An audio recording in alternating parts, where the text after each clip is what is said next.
चक्रों को लांघती हुई कुंडलिनी ऊपर से और चढ़ती। यही कृष्ण की बताई हुई उद्वगत। श्री कृष्ण ने अपने समय में जो कार्य किया है वो बहुत सूक्ष्म है और उसको समझ लेना सहज योगियों का परम कर्तव्य है। श्री राम के जमाने में जब श्री विष्णु जी का अवतरण हुआ था तो वो एक विशिष्ट रूप से संसार में आए थे और जैसा कि सोक्रेटिस के वर्णन किया हुआ है धनवलन के हितकारी राजा उसके प्रतीक स्वरूप के संसार में आए। वो एक प्रतीक स्वरूप अत्यंत प्रेममय पति भी थे, पिता भी थे, भाई भी थे, मातृभक्त भी थे, पितृभक्त भी थे। जितने भी दुनिया भर के धर्म थे वो उन्होंने निभाए और अंत में उन्होंने जो एक राजा का धर्म होता है वो भी पालन किया, बहुत कठोर तपस्या। तो एक तपस्वी जैसे वो संसार में रहे और उन्होंने दिखा दिया कि एक राजा को कैसे होना चाहिए। इनके आदर्श से हमारे जितने भी राजनीतिज्ञ हैं कुछ सीखे तो बड़ा फायदा होता है। लेकिन इससे आगे श्री कृष्ण का जन्म बिल्कुल दूसरी तरह से हुआ।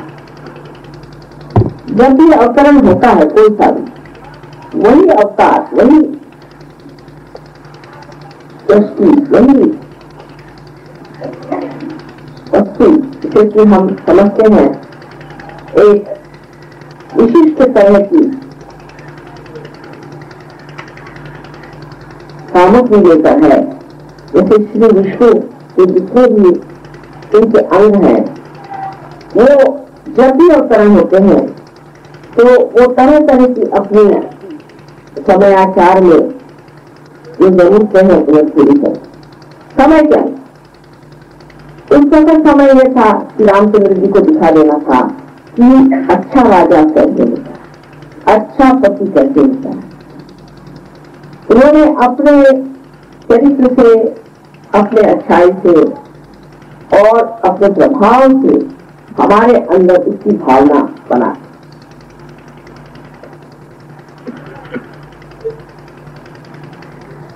उसी से हमारे अंदर हृदय का जो राइट साइड है जिसे हम राइट हार्ट कहते हैं वो बना। फिर उसी अवतरण को जब कृष्ण के समय में आना हुआ तो जो चीज उन्होंने बनाई थी वो इतनी ज्यादा जम गई, वैराग्य इतना ज्यादा बन गया। हरिश्चंद्र जैसे राजा आदि है जो कि अतिशयता होकर अतिशय हो गया मामला। जो उन्होंने सिखाया था वो अतिशय से होकर सब राजा लोग तपस्वी हो गए, सन्यासी हो गए, अपने बीवियों को छोड़ दिया, हम रामचंद्र जी हैं। सब श्री कृष्ण का श्री रामचंद्र जी को ऐसा कहा जाता है कि उनका अवतरण भी मनुष्य के ही लेवल पे होना चाहिए, वो मर्यादा पुरुषोत्तम होना चाहिए। इसलिए उन्होंने जान बूझ करके बुला दिया था कि श्री विष्णु को, और इसीलिए वो मध्य मार्ग में नहीं है, वो राइट साइड पर। लेकिन श्री कृष्ण जो आए विशुद्धि चक्र पे तो उन्होंने उसी बात को दुरुस्त करने के लिए, करेक्ट करने के लिए एक बिल्कुल ही दूसरा फॉर्म। अब श्री कृष्ण के फॉर्म में जब वो आए तो उन्होंने कहा ये सब जो सीरियस वैसे से होना चाहिए। उस जमाने में सब तरह से आघात थे।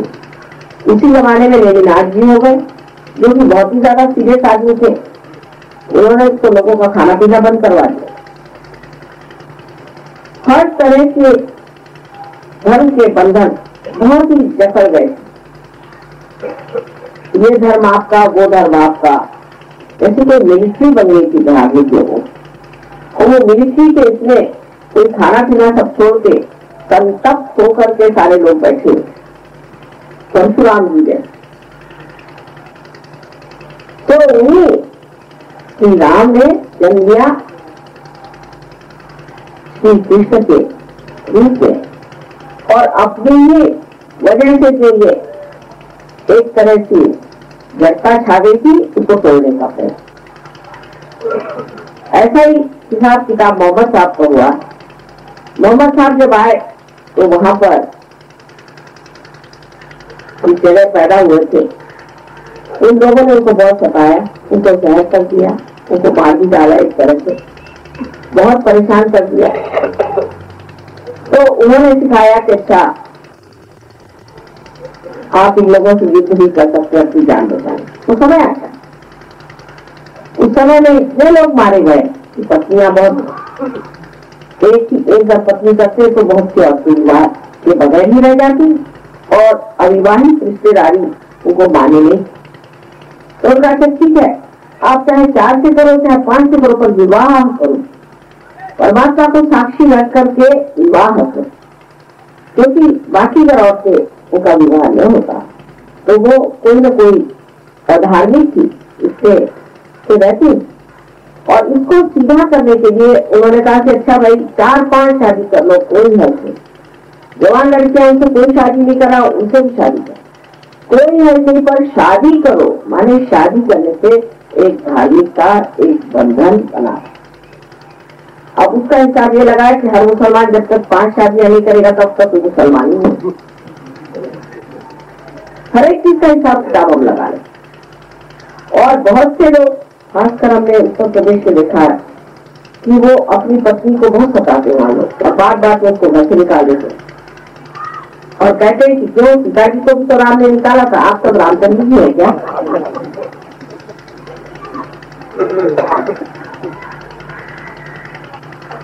इस प्रकार हर इसमें जो बड़े बड़े अवसर हुए मनुष्य है, उनको बिल्कुल ऐसा कुछ बता दिया कि कान पकड़े गई, हमने कान से गए। जैसे डॉक्टर साहब ने एक बात कही कि भाई ये माँ से खून मीठा से मत जाए, इसको गलों का अधिकार होता है। तो 250 आदमी सहयोग छोड़ के चले गए, क्योंकि उन्होंने कहा गलों का अधिकार होता है, नहीं जाना चाहिए, इसमें रात में आपको थोड़ी तकलीफ हो जाएगी, जब लोग परेशान करें। जो बात करो उसको उल्टा कैसे देखना चाहिए, ये मनुष्य को बहुत अच्छे से आता है। पता नहीं क्या बात है, इसके आंख में कोई ऐसी चीजें, दिमाग में तो उल्टा यंत्र बैठा है कि जो बात कहिए किसके लिए वो अपना हित कर। तो श्री कृष्ण ने बहुत कुछ बातों को खत्म करने को, जब वो संसार में आए तो उन्होंने कहा ये सब लीला, ये सब लीला है, लीला लीला किस चीज से सीधे में कौन सी बात है? तो सब खेल है, सब खेल है, इसमें इतनी सीरियसनेस लेने की बात ही कौन सी है जो आप इस तरह से विद्याचार्य बन के बैठे हैं? और संन्यास की कौन सी बात, या अपने शरीर को तकलीफ देने कौन सी बात? सभी लीला, और लीला उन्होंने अपने बचपन से दिखाने की बात।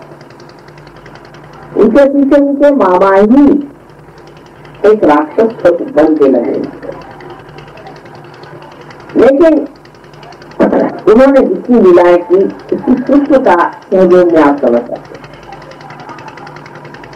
जैसे एक साहब अपने को श्री कृष्ण कहते, मैं श्री कृष्ण हूँ इसलिए मैं औरतों को कपड़े उतारता हूँ। आप क्या कह रहे हैं? आप ऐसा साहब आप ये क्या करिए निकाले कि आप औरतों को कपड़े उतारते? कहते मैं श्री कृष्ण हूँ। अच्छा आप कब से हो गए श्री कृष्ण? मैंने उनसे पूछा कि श्री कृष्ण जब औरतों के कपड़े छिपाते थे तब उनकी उम्र कितनी थी? सिर्फ 5 साल की।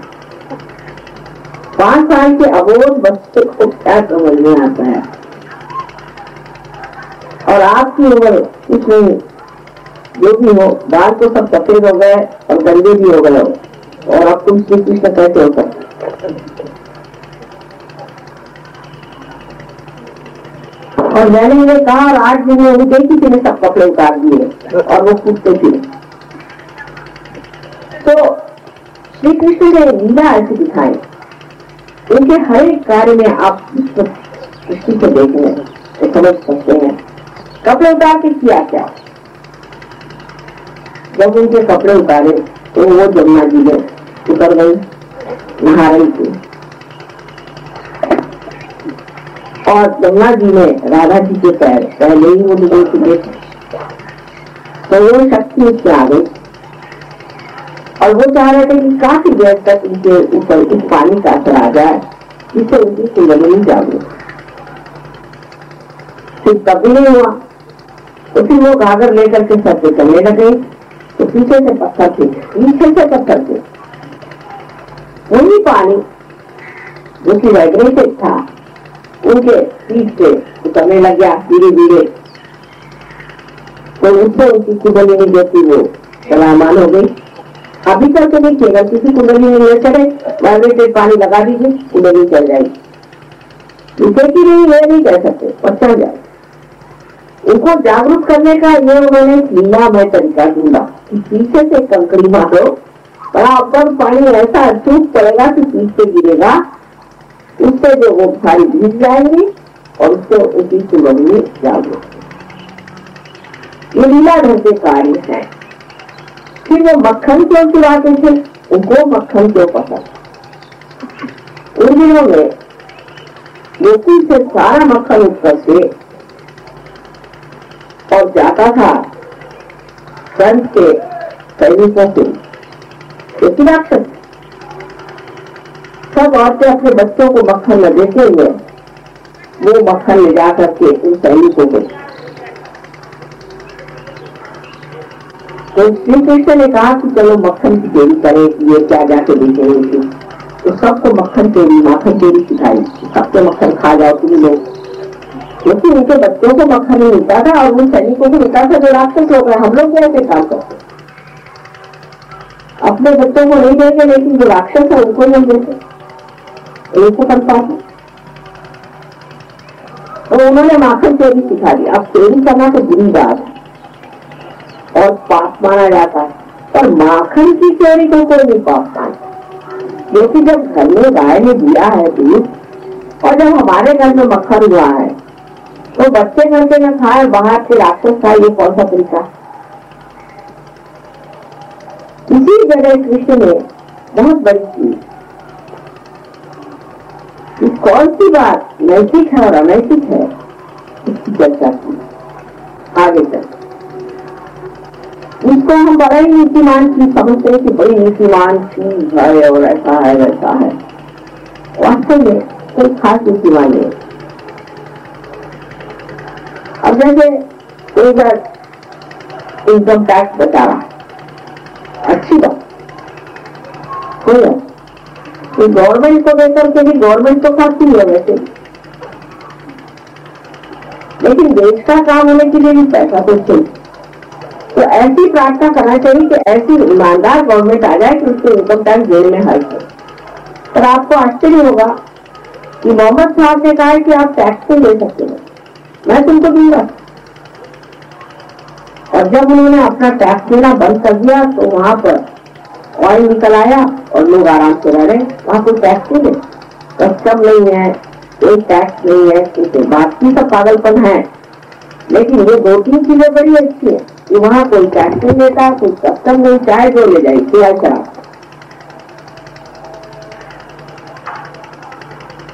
इस प्रकार नीति अनीति के झगड़े में कौन सी नीति और कौन सी अनीति है, इस पर श्री कृष्ण ने बहुत प्रकाश डाला। तो इस प्रकार उन्होंने कहा था कि सत्य वरे प्रिय बोलो, सत्य बोलो और प्रिय बोलो। तो लोगों ने कृष्ण से सवाल किया कि भाई इसका क्या लगता है, सत्य अगर बोला जाए तो लोगों को अप्रिय लगता है, बुरा लगता है, कोई बात को बुरा लग जाए, क्योंकि आदमी का अहंकार इतना होता है, इससे कोई बात कही नहीं, देखो इस वक्त माँ सो रही है, क्या है वो अभी इस वक्त नहीं बात बुरा लग गया। माँ को सोने का अधिकार किसके लिए? वो तो सो नहीं सकती, उसको तो आराम करने का अधिकार है, माँ बनती क्यों आई है? खोपड़ी पे सवार, एकदम बुरा मान जाए। कहीं समझेंगे नहीं 24 घंटे जो इंसान काम कर रहा है उसको थोड़ा आराम कर देती, कोई बात नहीं। लोगों तो भगवान है, उसको थोड़ी जरूरत है। अरे भगवान नहीं सोचे। आप किसी भी मंदिर में जाइए तो कहते अभी भगवान सो रहे हैं, उठेंगे नहीं। सही बात, सारी बेटी सो जाए, एक समय में सोचे उस वक्त अगर आप माँ को जगाई तो इंजन किया जाए, लेकिन समझने वाले तो कोई नहीं। अब सत्य कैसे बताया जाए, स्त्री जोड़ के बताया वो भी नाराज। तो उन्होंने कहा सत्य जो है वो तो प्रिय हो नहीं सकता, बहुत वर्तमान पड़ी अप्रिय कटु लगता है, कटु सत्य तो कैसे कहा जाए, सत्य कैसे कहा जाए। श्री कृष्ण ने कहा कि देखो सत्यम वदे हितम वदे प्रियम वदे, जो आत्मा से भी हितकारी है वो बात करो, आज बुरा मानेंगे कल ठीक करो। अब कोई है गलत गुरु के पास जाते हैं और मार खा के मेरे पास आए और मैंने कहा भाई देखो वो गुरु ठीक नहीं है, गलत आदमी है, इससे आप कोई रिश्ता मत बुरा मान जाए। लेकिन जब हम उनके अंदर की वो खराबी सीख लेते हैं तब समझ जाते हैं कि माने हमारे किसके लिए। श्री कृष्ण ने ये कहा कि ईश्वर के हित के लिए, आत्मा के हित के लिए अगर आपने सत्य कहा तो आज शायद बुरा लग जाए, कल जाकर वो आपको धन्यवाद। और अगर उनको बुरा लगना ही है तो ऐसे लोगों को परवाह क्यों करना जाएंगे। फिर किसी ने कहा कि समझ लीजिए कोई आदमी किसी को मर्डर करने आया और उसने पूछा कि भाई इसको हम मारना चाहते हैं, उसको आप जानते कहाँ छिपा। अब आप जानते भी हैं, बताना चाहिए कि नहीं बताएं, चलो कोई जरूरत नहीं बताने, क्योंकि अनधिकार चेष्टा है, उसका क्या अधिकार है आपसे पूछने का, उसका इसमें कोई अधिकार नहीं है। वो तो पूछ रहा है जबरदस्ती, आप उससे कुछ बताएं या न बताएं, ये आपका अधिकार। अनधिकार चेष्टा है और अनधिकार चेष्टा के लिए आपका उत्तरदायित्व नहीं, आपकी जिम्मेदारी। इस तरह से श्री कृष्ण ने बहुत बातें खुल कर देते और उस खुल कर से कहने में एक जरूर बात हुई है कि लोगों ने श्री कृष्ण को पकड़ समझा नहीं तो समझते युद्ध न होता और न ही दुर्योधन ने जो दृष्टता की वो दृष्टता, लेकिन बुराई और अच्छाई का झगड़ा चलता ही और इसी तरह से सारा महाभारत रच गया और उस रचने से मनुष्य अच्छाई और बुराई को देखते हैं। श्री कृष्ण के जीवन में द्रौपदी का स्थान बहुत ऊंचा है। वो उनकी बहन जिसको कि विष्णु माया कहते हैं, वही इसका जन्म हुआ था और जो बिजली के रूप में आकाश में जाकर के चलती थी और जिसने उनके अवतरण की घोषणा की थी, वही विष्णु माया द्रौपदी। इसलिए वो द्रौपदी को बहुत मानते थे। जिस वक्त द्रौपदी के सिर पे हाथ दुर्योधन ने रखा, जब खींचने लगे तो द्रौपदी भी सुलभ लज्जा से उसने अपना वाचन दवातियों से दबा दी। स्त्री कैसे रुक गई, स्त्री न कहते गिर जाएगा, श्लोक का कहते न बना, लेकिन जब देखा कि अब हालत खराब हो रही, अब हमारा वक्त पिछड़ा है, तो जैसे ही न शब्द के मुख में निकला, उसी दादी ने बहुत सुंदर वर्णन किया और वो सुनने लायक है। कृष्ण का प्यार अपने बहन के लिए कि द्वारिका में शोर भयो भाई, द्वारिका में बैठे हुए थे, द्वारिका में शोर भयो भारी, शंख चक्र गदा पद्म गरुड़ लई सिराई। तुरंत उसी क्षण अपने बहन की लाज। अब इन महाशय से पूछिए कि अगर उनको स्त्री लज्जा का विचार न होता तो अपनी बहन की लाज रखने के लिए वो वहां से दौड़ कर यहाँ क्यों आ। 5 साल में बाल लीला में जो कार्य किया, वही जब यौवनावस्था में राजा जैसे बैठे हुए थे अपनी स्त्री की, लज्जा रक्षण के लिए, अपनी बहन की लज्जा रक्षण के लिए वो वहां से क्यों दौड़े थे? इसमें कॉन्ट्रास्ट नहीं है, इसमें विरोधाभास नहीं है। ये एक ही चरित्र के अनेक गुण। बाल लीला में जो मनुष्य कार्य करता है वो अबोधिता में सरलता से थे। फिर वो तो योगेश्वर थे, साक्षात योगेश्वर। योगेश्वर ऐसे थे कि उन्होंने 16,000 पत्नियां कर ली और उसके बाद और 5 पत्नियां। लोग कहेंगे वाह भाई क्या योगेश्वर थे, इधर 16,000 पत्नियां कर ली और ऊपर से और 5 पत्नियां कर ली। ऐसे योगेश्वर से भगवान बताए। ऐसे तो हम भी करते फिरेंगे, तो आप बाजीगरी शाह को क्यों बुरा करते? आजकल की बुद्धि ऐसी चलेगी, तो सब सोचते हैं हर एक चीज। वो 16,000 उनकी शक्तियां, वो एक पुरुष थे, हम तो मान, हमें कोई कुछ कह नहीं सकता। माँ के स्वरूप से कोई भी लांछन उनको लगा नहीं सकता। वो पुरुष थे, 16,000 शक्तियां वो लाते कहाँ संसार में। आप मेरे बेटे हैं, कभी मेरे पैर दबाते हैं, कभी मेरा सर दबाते हैं, मेरे पैर छूते हैं, माँ के पैर छूते, कोई लांछन नहीं लगा सकता। मैं तो मान ली हूँ। और कोई बेटे तो 108 साल के है, माँ तो मान ली, माँ तो कभी कहीं होती है, उसको कौन सी सकता।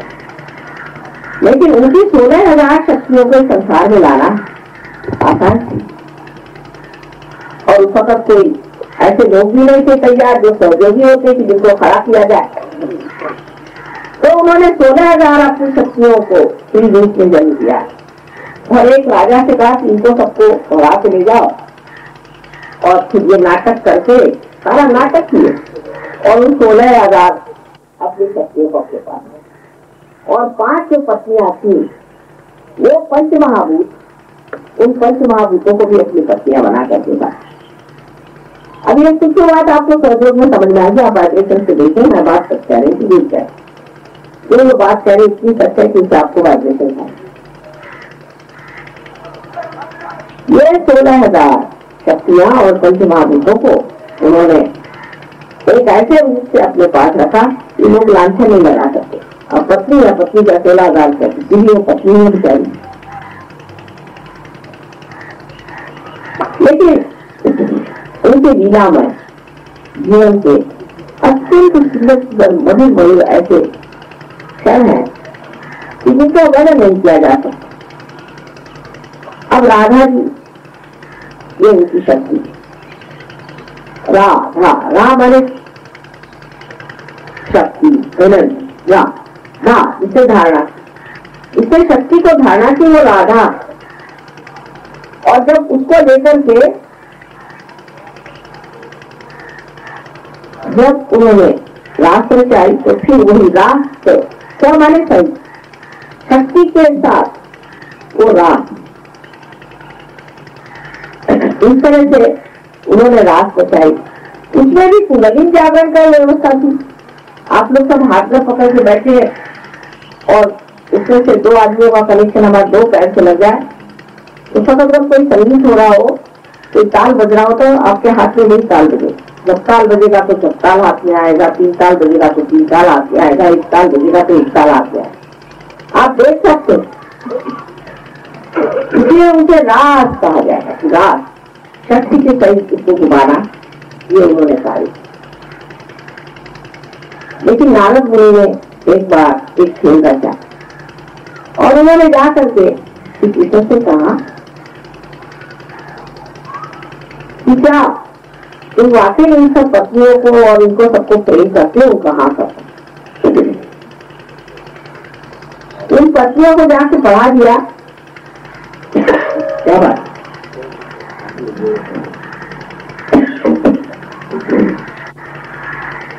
उन पत्नियों से जाकर इन्होंने कहा कि देखो कृष्ण तुमको तो प्यार नहीं, वो तो सिर्फ राधा ही से प्यार, तुमको तो यही रख छोड़ा है घर में पत्नी बना करके कलंक रहित रहने के लिए। वैसे तुमको कोई प्यार यार नहीं करते।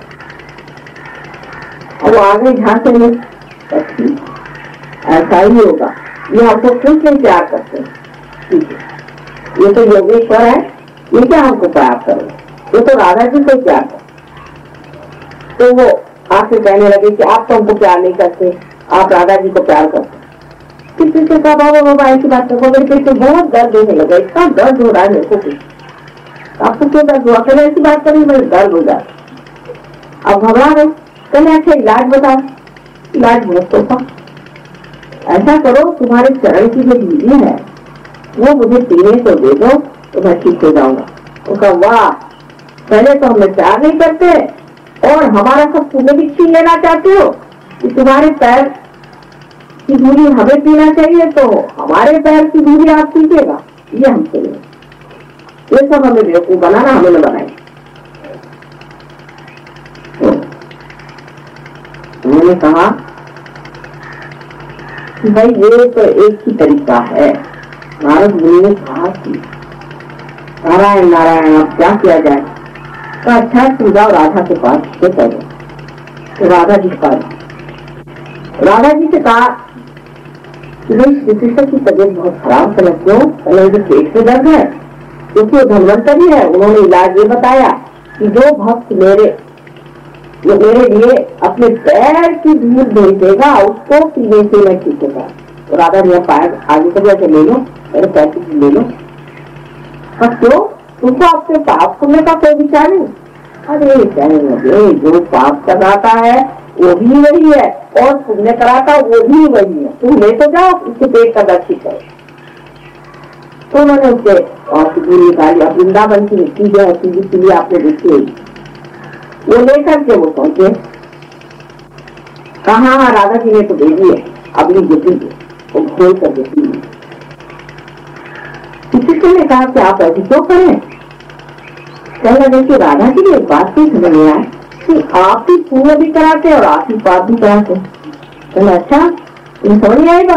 नहीं अच्छा कल मेरी जगह में इधर की जब नजर की तो हृदय कमल में की राधा जी बैठी और उनके पांव जो है उस कमल के पराग में छू गए और पीले पीले हो रहे हैं। तब नारद जी को समझ में आया कि जब हृदय में बैठे हैं तो पांव और सर और हाथ से क्या मतलब हुआ?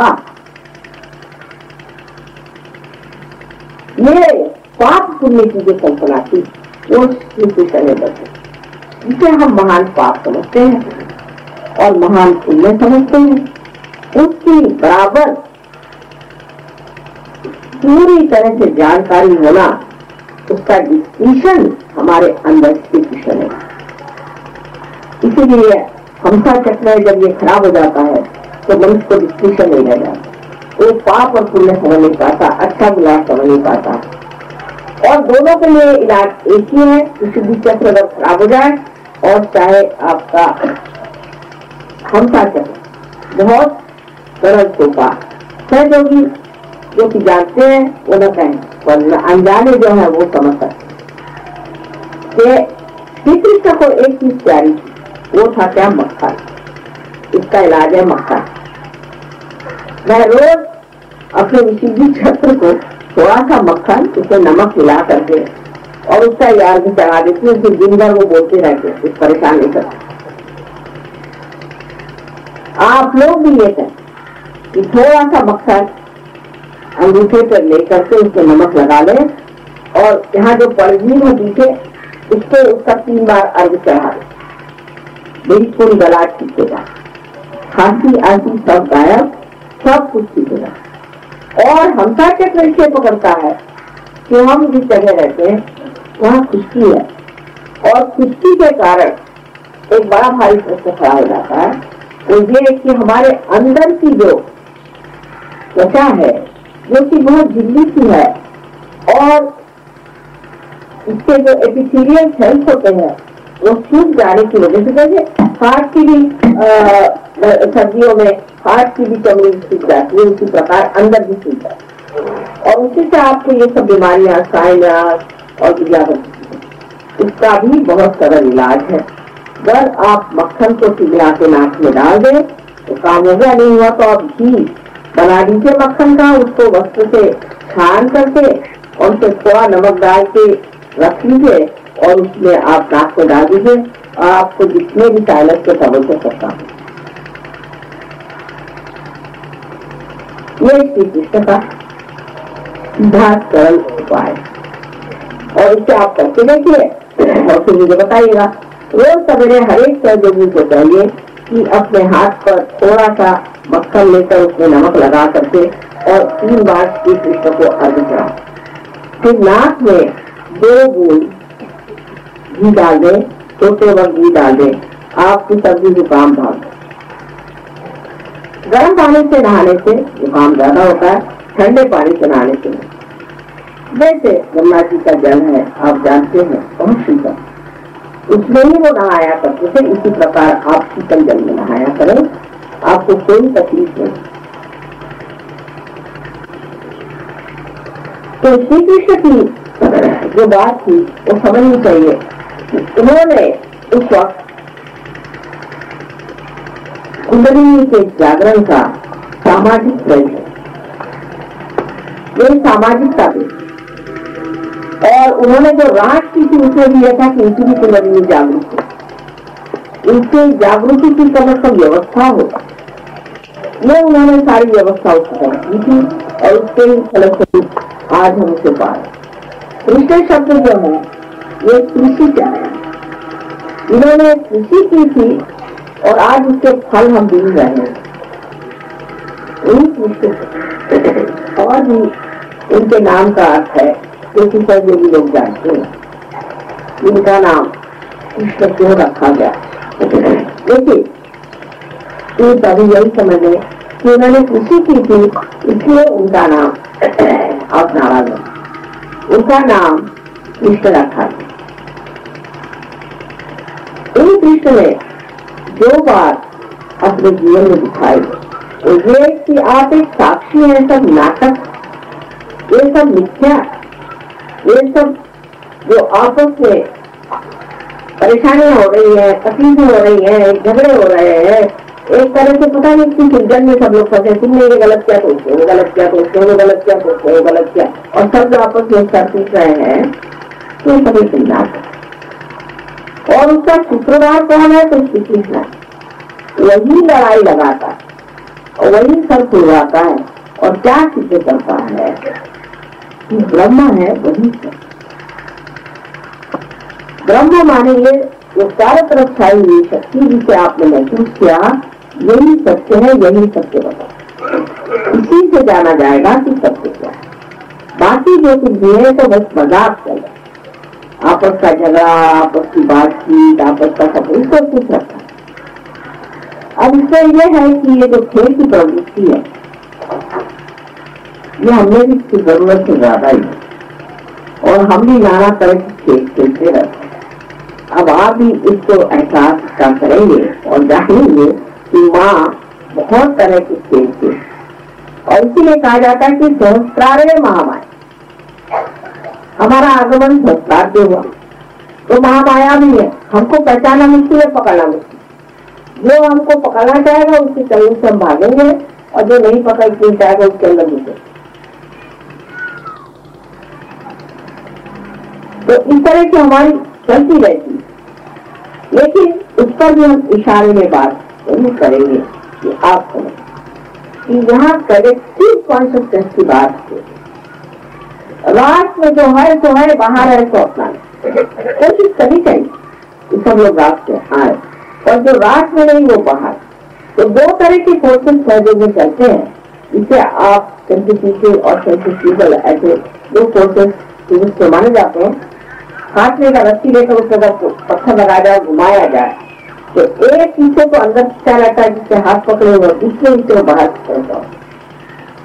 जो मनुष्य अंदर आने की इच्छा रखता है और अंदर पे स्थित है और जो अपने अंदर अंतर्योग को स्थापित करता है वो तो अंदर रहता है। बाकी इतने जोर से लोग सीखते हैं कि आश्चर्य की, और उसमें हमें कोई दुख नहीं।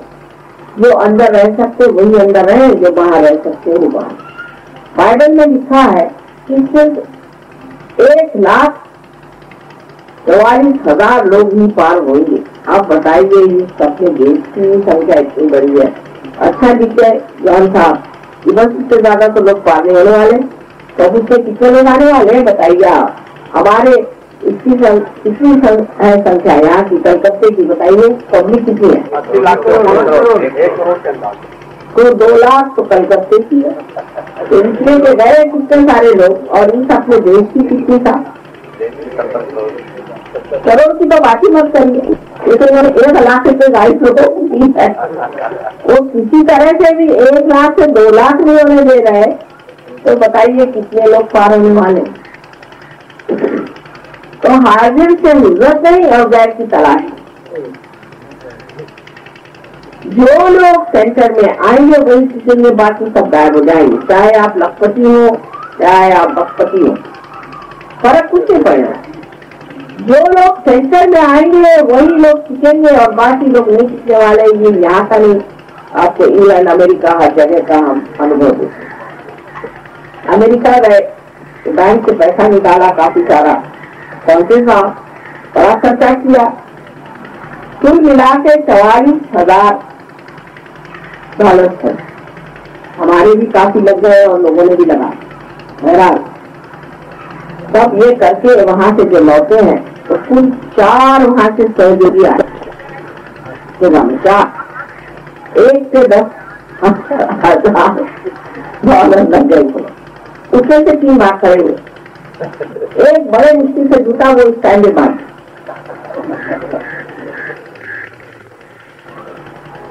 हम आते तो हजारों लोग, क्योंकि मास्टर हम आज सिनेमा टिकट नहीं मिला, चलो माँ का लिखते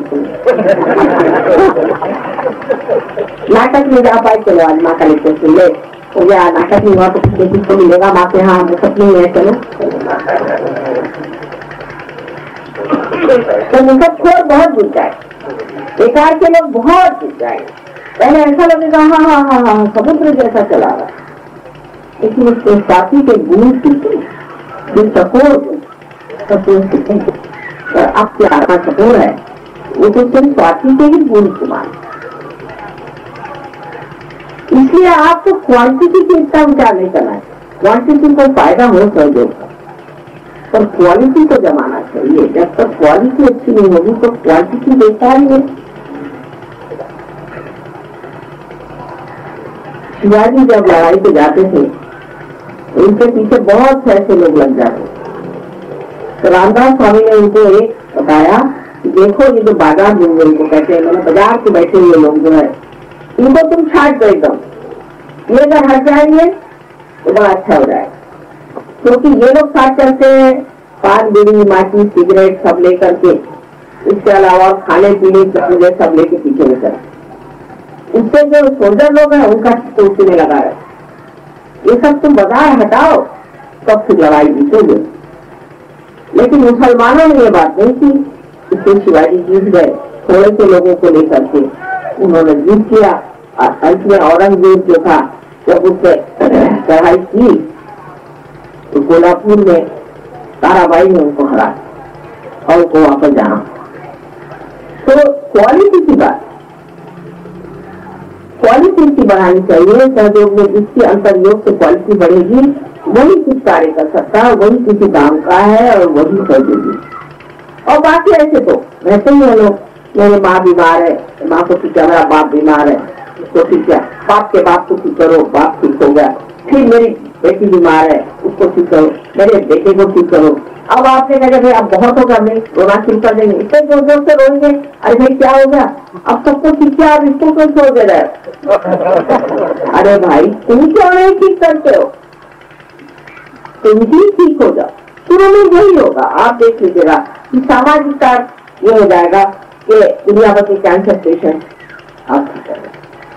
मैं तो लाइन क्लब वालों को भी यही कहूँ, पहले आप लोग जम के सहयोगी, नहीं तो अब आप ठीक करने जाइएगा तो आपको सर दर्द हो जाएगा। जम के पहले सहयोगी हो जाइए और फिर हाथ करें। और जरूरत नहीं आप फोटो दे दीजिए ना, फोटो सब काम कर लो, इससे उनको श्रद्धा भी आ जाएगी और ठीक भी हो जाएगा। फोटो ही में ठीक होंगे आपसे भी ज्यादा, क्योंकि आप रहेंगे तो आपको पीछे पड़ेंगे। हमारे सर पे हाथ रखो, अभी भी देखिए आप मैं जहाँ जाती माँ मेरे सर पे हाथ रखो, मेरे यहाँ तक कि यहाँ हाथ रखो, हाथ खींच के रखेंगे मन में रखिए अच्छा दो याद करो। तो ऐसी जबरदस्ती आपसे भी इस जबरदस्ती से बचने के लिए बेहतरीन बात यह है कि आप उनको फोटो दीजिए, फोटो पे काम करो, फोटो है फोटो पे काम करो। इसको फोटो नहीं मानने में वो ठीक हो नहीं सकता, भाई को फोटो ले जाओ, फोटो पे काम करो, जब ठीक होगा तो हम देखें, आप देख लीजिएगा तो आदमी ठीक ठाक है, क्योंकि आप लोग परेशानी में फंस जाए। हमारे यहाँ डॉक्टर वॉर्ड ने सबसे ज्यादा इस पे काम किया। जब यहाँ से वो गए ऑस्ट्रेलिया तो बाहर यूज कर गया, अब माँ का काम करना है। और कुछ उनको अनुभव भी ऐसा है, इन दिनों में पेट्रोल खत्म हो गए तो पेट्रोल गाड़ी में नहीं था ज्यादा, और उस वक्त में वहां पर लोगों ने कहा कि प्राइस से आप पेट्रोल लेंगे, उनका इतने पेट्रोल से हम काम। वो कहते हैं कि एक महीना भर उसी पेट्रोल से चलते रहे, और जब हम पेट्रोल पंप पे गए तो उनका कुछ पेट्रोल भराने आए तो पेट्रोल भरा पड़ा पूरा। तो उनको विश्वास हुआ कि माँ ने हमको बड़ा इंटरेस्ट दिया और हम ये काम करें, लेकिन वहाँ गलती कर गए। लोगों को जागृति देने की जगह वो लोगों को ठीक कर, ठीक होने के लिए तो उनके यहाँ भीड़ लगी रहे, ऐसी भीड़ लगी रहे कि उनको जीना मुश्किल हो। उसके बाद उन्होंने कहा कि माँ मेरे को बड़ा सर में दर्द हो रहा है, बदन टूट रहा है, हार्ट अटैक आता है, पता नहीं पैल्पिटेशन हो रहा है। तो मैंने कहा वहाँ क्या दर्द कर रहे हो तुम? पहले मैं सबको तबियत ठीक कर रहा हूँ। मैंने कहा क्या ठीक कर रहे हो? यहाँ तो पहलवान लोग आकर के लिए कहते हैं माँ हमें शांति दे, इसको पहलवान बना के एक फायदा क्या, फिर उनको वही कहने वाले को शांति को नहीं कहने, उनकी जागृति करो, ठीक क्यों कर रहे हो? तब उनकी समझ में बात आई कि हम ये गलत कर रहे। लेकिन जैसे उन्होंने कहा कि ठीक ठाक करना बंद, सारी भीड़ पता नहीं कहाँ लोग को मान हो गई, पता नहीं चला वो भीड़ कौन सी कहाँ से आई, जैसे कोई भीड़ गायब हो जाए इस तरह से वो बिल्कुल गायब हो गई। तब उनके दिमाग में फैसला ये लोग कामार्थी है, ये बेकार परमात्मा के काम के लिए बेकार। फिर उन्होंने एक दो से शुरुआत कर दी, पहले एक ही पार, पहले एक पर, और उसके बाद कुल मिला के 12 लोग पाए, और इन 12 को बड़ी मेहनत करी, बहुत।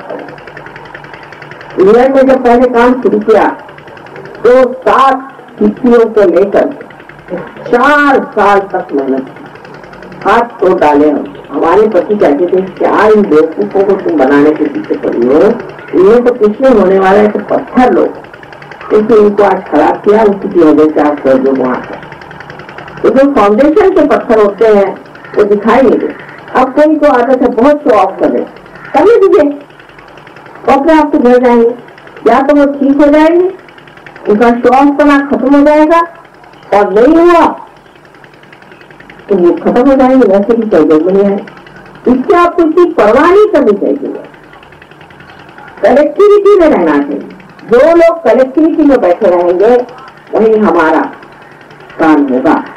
यहाँ 4 लोग बैठे हुए हमारे नाम से, वही हम रहेंगे। बहुत से लोग कहेंगे कि हम घर में जाकर पूजा कर, वहाँ हमने आपको पूजा, लेकिन तो भी हमको कैंसर होगा, हो ही जाए। अगर आप सेंटर पे नहीं आ रहे तो हमारी कोई भी जिम्मेदारी नहीं। आपको हार्ट अटैक आ सकता है, कैंसर हो सकता है, चाहे जो बीमारी सबको होती है आपको, सबसे आप सर्वसाधारण है। हमारे जागृति होने से कुछ फर्क नहीं पड़ता, आपका भी वृक्ष तो बना नहीं। और खास करके जागृति होने के बाद तो ज्यादा ही जिम्मेदारी आ जाती है, क्योंकि अगर किसी बीज को अंकुरित कर दिया तो आपको ज्यादा ही संभालना। शुरुआत आपने उनको संभाला नहीं तो कोई भी बात हो जाए आपको, जैसे सर्वसाधारण लोगों को होते ऐसे हो जाएंगे। आप सर्वसाधारण, परमेश्वर के साम्राज्य में आपका कोई स्थान नहीं, न कोई आपकी हानि नहीं देगा।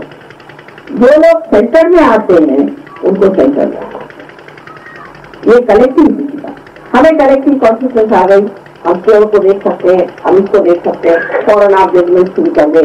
ये कलेक्टिव कॉन्शियसनेस है। कलेक्टिव कॉन्शियसनेस का मतलब ये है कि हम विराट के एक अंग प्रत्यंग हो गए और दूसरा कोई है नहीं। पर जब तक वो जागरूक नहीं हुआ और जब तक नहीं हुआ वो दूसरा। लेकिन सहयोगियों को मैंने ऐसा भी देखा कि बाहर लगाए, आइए बैठिए ये करिए, और आपस में किसको टवल हो जाए। अरे भाई, एक ही माँ ने आपको जन्म दिया और आप एक ही माँ के सब देते हैं। सबको आपस में समझ कम है, दूसरों के बीच क्यों लड़ते हो, दूसरों पर झगड़ा क्यों करते हो? इससे कोई सुख तो नहीं होने वाला मुझे और नहीं परमात्मा। दूसरों के लिए आपस में मत लड़ो, वो दूसरे हैं वो दूसरे हैं, और आप जो है एक, क्योंकि आप जागरूक, आप उस विराट के शरीर में अंग प्रत्यंग जो है वो जागरूक है, और बाकी के जो लोग हैं वो जागरूक। अब जिस प्रकार हमारे शरीर में एक हृदय है, एक लीवर है, एक ब्रेन है, एक स्प्लीन है, ऐसे अलग अलग ऑर्गन्स हैं, उसी प्रकार सहयोग में हर जगह एक एक आदमी की नियुक्ति हो जाती है। जैसे बंगाल के लिए हमने कहा था जलाल से की जलाल तुम कर सकते हो बंगाल की सेवा, क्या इसके लिए तुम तैयार हो? तो तैयार हो गए, उनके कहा हम सुन लीजिए। अगर कोई लीडर हो गया तो सारी जिम्मेदारी उस पर, आपको जो भी काम करना है उस लीडर से बात करके आप देखिए। अगर वो लीडर गलत काम करता है तो हम उसको इतना झाड़ते हैं और इतना ठीक करते हैं, वो हमारी लीडर, आपकी नहीं, आप लीडर से दोस्त होगा। एक लीडर के बारे में कोई खिलाफत में बात करा था, उनके छोटे भाई, मुझसे बर्दाश्त नहीं, मेरे फीस को थोड़े भी कराए बड़े बड़े गर्मी। मैंने कहा देखो क्या मेरे फीस को थोड़े निकाल, हैरान है। मैंने कहा ये मेरे बेटे हैं, इनको मैंने वहाँ रिसीव किया है, ये मुझे सबसे प्यारे हैं, और इनको चैलेंज मत करो, कृपया इनको चैलेंज मत करो, मैं इनको संभालूंगा, इनके ऊपर मेरे प्यार, इनको मत ही लाओ किसी भी तरह, जिससे ये हिलने लगेंगे इनको मैं खुद ही खिसका दूंगी, इसकी जिम्मेदारी मेरे पर, तुम्हारे ऊपर। ये बात समझ लेने की कि जो हृदय का चालक है उसको अगर आप कहे कि तुम सिहट पैर आता हो, अपनी बराबरी उनसे नहीं करनी है, इसलिए क्योंकि उनको मैं देख रही, मैं हर एक आदमी को नहीं देख सकती, लेकिन उनके थ्रू मैं हर एक को देखती हूँ और जानती हूँ, पहचान। और ये सहयोग का एक बड़ा भारी दोष है कि लीडर को क्रिटिसाइज करते हैं, इसको क्रिटिसाइज करते हैं, वो लीडर बनते हैं उन्होंने ये सोचे, आपका ये नहीं देख लेता कि मैं देख ले। और आपको पता नहीं बड़े बड़े लीडरों को उठा कर फेंक दिया सहयोग, बड़े बड़े ऐसे लीडर्स की जिनको दुनिया मानती थी कि भाई ये सबसे पहले आए बड़े भारी लीडर है, और लीडर को तो और भी समझ के रहना है, उनको तो पहले ही पकड़ आ जाती, घमंड आ जाता है, कभी कभी अपने को बहुत सोचते हैं कि हम बहुत बड़े आदमी हो गए, पता नहीं क्या कहते। लीडरों को तो बहुत ही समझ के रहना है, ये सबको जोड़ते जाना है, जो आदमी तोड़ने का प्रयत्न करेगा किसी भी वजह से और समझदारी पर काम नहीं लेगा, वो उसकी लीडरशिप को खो गए। तो लीडरशिप लेना भी एक बड़ी भारी जिम्मेदारी का काम है, और आप सबको चाहिए कि कलेक्टिव कॉन्शियसनेस में समझना चाहिए कि माँ ने इन लोगों को यूज किया और उनको चैलेंज नहीं कर, किसी दो लीडर्स में भी झगड़े हो जाते, उसको सब अहम ब्रह्मास्मि तो ब्रह्म ब्रह्म से लड़ने खड़ा, ये भी देखा है, लेकिन ऐसा कुछ होना नहीं चाहिए। आप अपनी समझदारी रखें। अधिकतर निधियों को लेके झगड़ा होता है, बताइए कितनी बुरी बात है कि निधि को लेके लोग झगड़ा करते हैं कि माँ को ऐसा क्यों किया, कोई कहता तुम कहते माँ को ऐसा क्यों किया। अरे भाई तुम्हारी माँ तो दीवानी औरत है, उसका कुछ ठिकाना है? आज यहाँ बैठी हूँ कल वहाँ बैठी, उसका क्या ठिकाना है? छोड़ दो। मुझे कोई बुद्धि नहीं बनाता,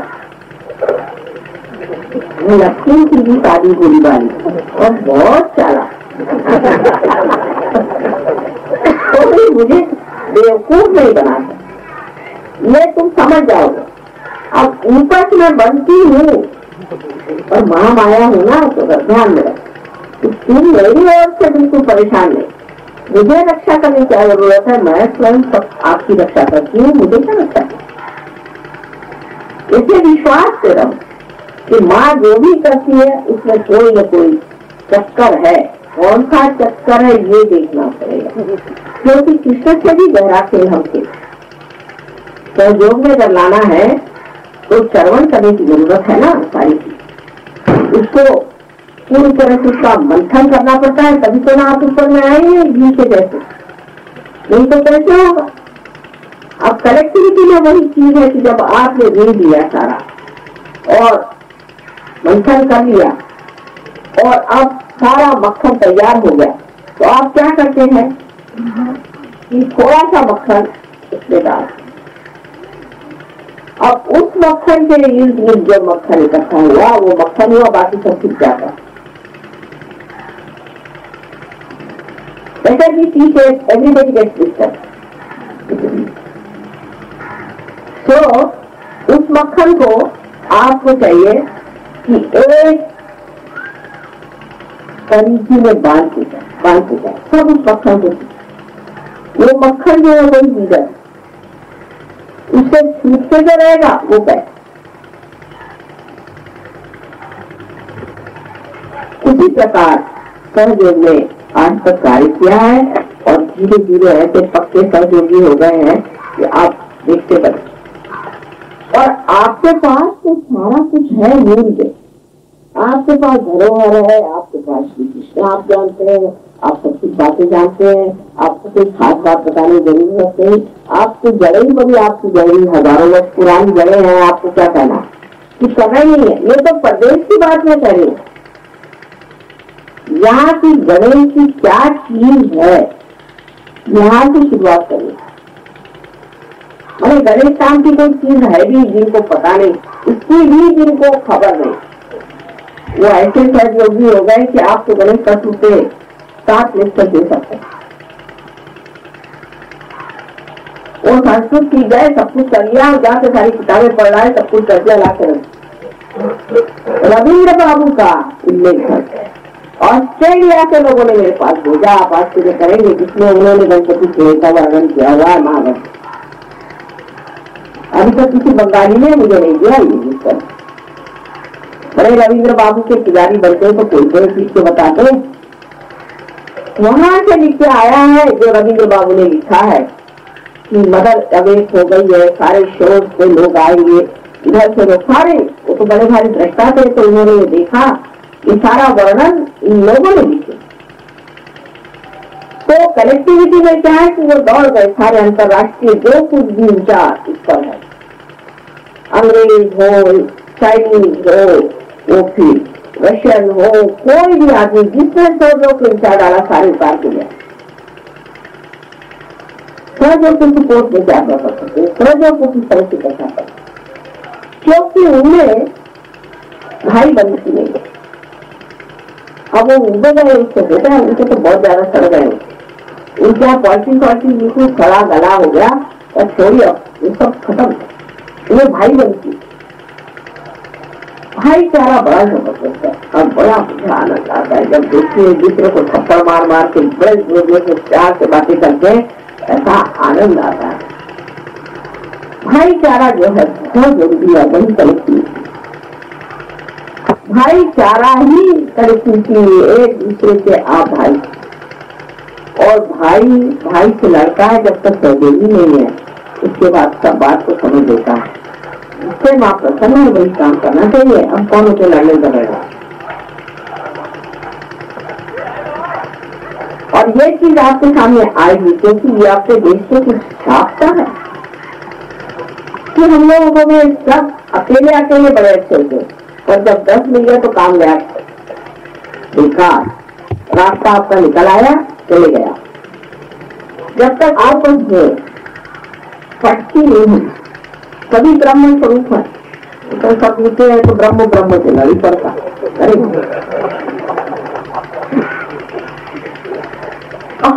हमारे यहाँ ये भी कहावत है कि जब 2 बर्तन हो तो टकराने को फिर, अरे अब बर्तन हो तो टकराइए, पर जब खंबे हैं तो ये जब टकराते फिरे तो नीचे लोग बैठेंगे कैसे?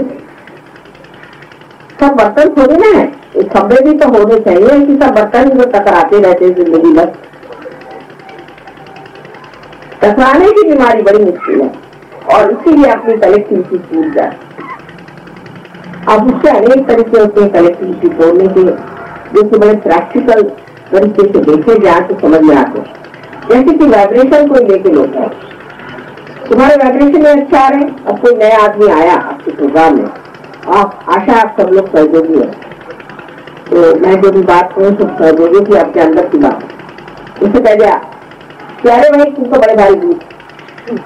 एक देवी जी आई मुझसे कहती कि मैं तो कह दिया कि मैं भूत हूँ, मैं तो समझो कि पहले भूत नहीं कि अब कैसे भूत हो गई। और मैं तो ठीक है ना तुम भूत, सभी कह रहे कि तुम भूत हो, मैं तो भूत हो गई, बहुत रोने लगे। मैंने कहा ऐसी बात नहीं है, तू समझ नहीं रही। आखिरी साथ ये सोचना चाहिए कि वो आदमी जो है वही है जो पहले हम थे, अब वो सहयोग में आ रहा है, हम उस स्थान पे बैठे। आपके साथ उसको एक लात मारी तो ऊपर कहीं चढ़ेगा, आप ऊपर बैठे हैं कि हाथ नीचे करके उसे खींचिए, इसलिए नहीं कि उसको आप लात मारे।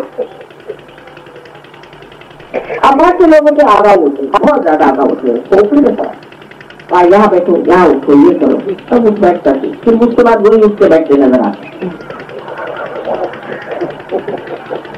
अब बहुत से लोगों की ये भी होता है कि माँ ने कहा, माँ ने ऐसा कहा, इसीलिए ये बात नहीं कहनी है कि माँ ने कहा। अरे आपको क्या कहना है कहो ना। जैसे संजय हुआ हमारे गीता में, संजय ने कहा, कृष्ण ने कहा, आपको कुछ कहना है कि नहीं? आप बात कहो। माँ ने कहने से मतलब क्या, जो माँ को कहना वो तो है ही लिखा हुआ, आपको माँ की बात लेकर कह रहे हैं। उनकी खुद की बात भी कह देते हैं कि माँ ने कहा था, ऐसा अब लोग कभी माँ ने कहा होगा, क्या आपसे माँ ऐसा कहा था? तो तुम्हें कही तो कुछ गलत बात। धीरे धीरे आप मेरे साथ रहते हुए आपको मेरी स्टाइल समझ में आ जाएगी, फिर आप समझ आएगी कि माँ ऐसा नहीं, ये बचता नहीं माँ को, वो उल्टा सीधा घुमा करके वो इसकी से निकल आएंगे, वो नहीं से फंसे आएंगे। लेकिन लोग बाहर उसको करते हैं। माँ ने कहा था, बहुत से लोग हैं जैसे कि अरे वो राजीव, कौन वो प्राइम मिनिस्टर है, अच्छा वो आए थे मेरे घर कल, कल तो वो लंदन में थे, ना कल नहीं, हाँ 1 घंटे से। अच्छा तो उनका कि मैं तुमको अब मिनिस्टर बनाने वाला हूँ। अच्छा काहे की मिनिस्टर बनेगा? वो तो मैंने सोचा है मैं अर्थमंत्री बन जाऊँ। तो उनका बड़ी अच्छी बात है, आप अगर अर्थमंत्री बन रहे तो हमारा तो फायदा हो जाएगा, आपका इनकम टैक्स जितना भी रखे तो आप कुछ करेंगे हमको, हमारा इनकम तो है ही नहीं कर तो भी नहीं था, इसलिए इनकम टैक्स का तो कोई काम ही नहीं पड़ता अर्थमंत्री में। अच्छा कितना का पड़ता है, वो तो खेती बाड़ी देखी जाती। मैंने कहा आपको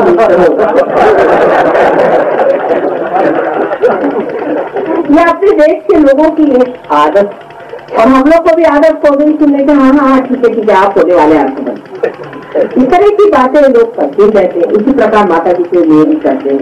अरे भाई मैं तो बहुत गरीब आदमी, मैं बहुत सीधी साधी हूँ, बहुत सरल हूँ, मुझे आप एक यहाँ भी बनेंगे मैं लोग आपको सो जाऊंगी, मेरा कुछ कोई भी बाल भी नहीं बाका कर।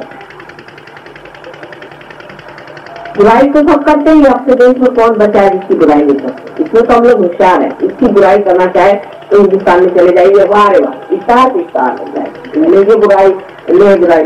एक साथ कह रहे कि आप बुराई से आप चतुर्थाई को करते, उनका काम मेरे पति की बीवी कर रही है, आपकी नहीं।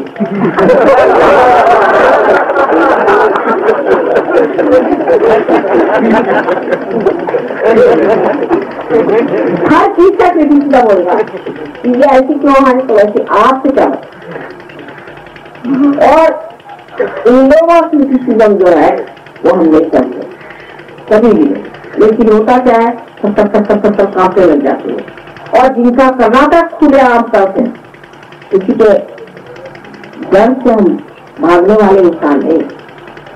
जो भी गलत होगा वो हम बताएंगे जरूर, लेकिन जिसको नहीं बताना होता उसको समझा बुझा करके प्यार से जुड़ा के इसी को डिस्कशन है।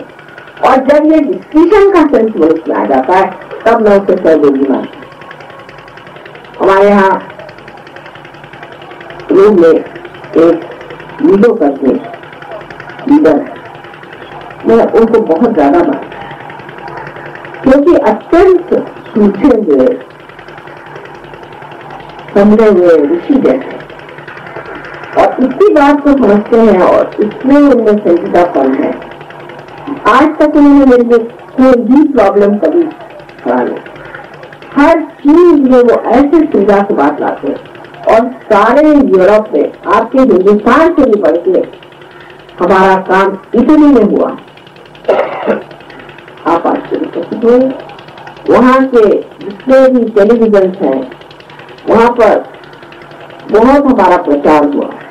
वहाँ की म्यूनसिपालिटियां हैं, जहाँ जहाँ हम जाते वो हमारे फोटो खुद छपाते हैं और खुद इश्तेहार लगाते। ऐसे भी यहाँ कब आने वाले, और वहाँ के मेयर साहब खुद हमारे पास आते हैं।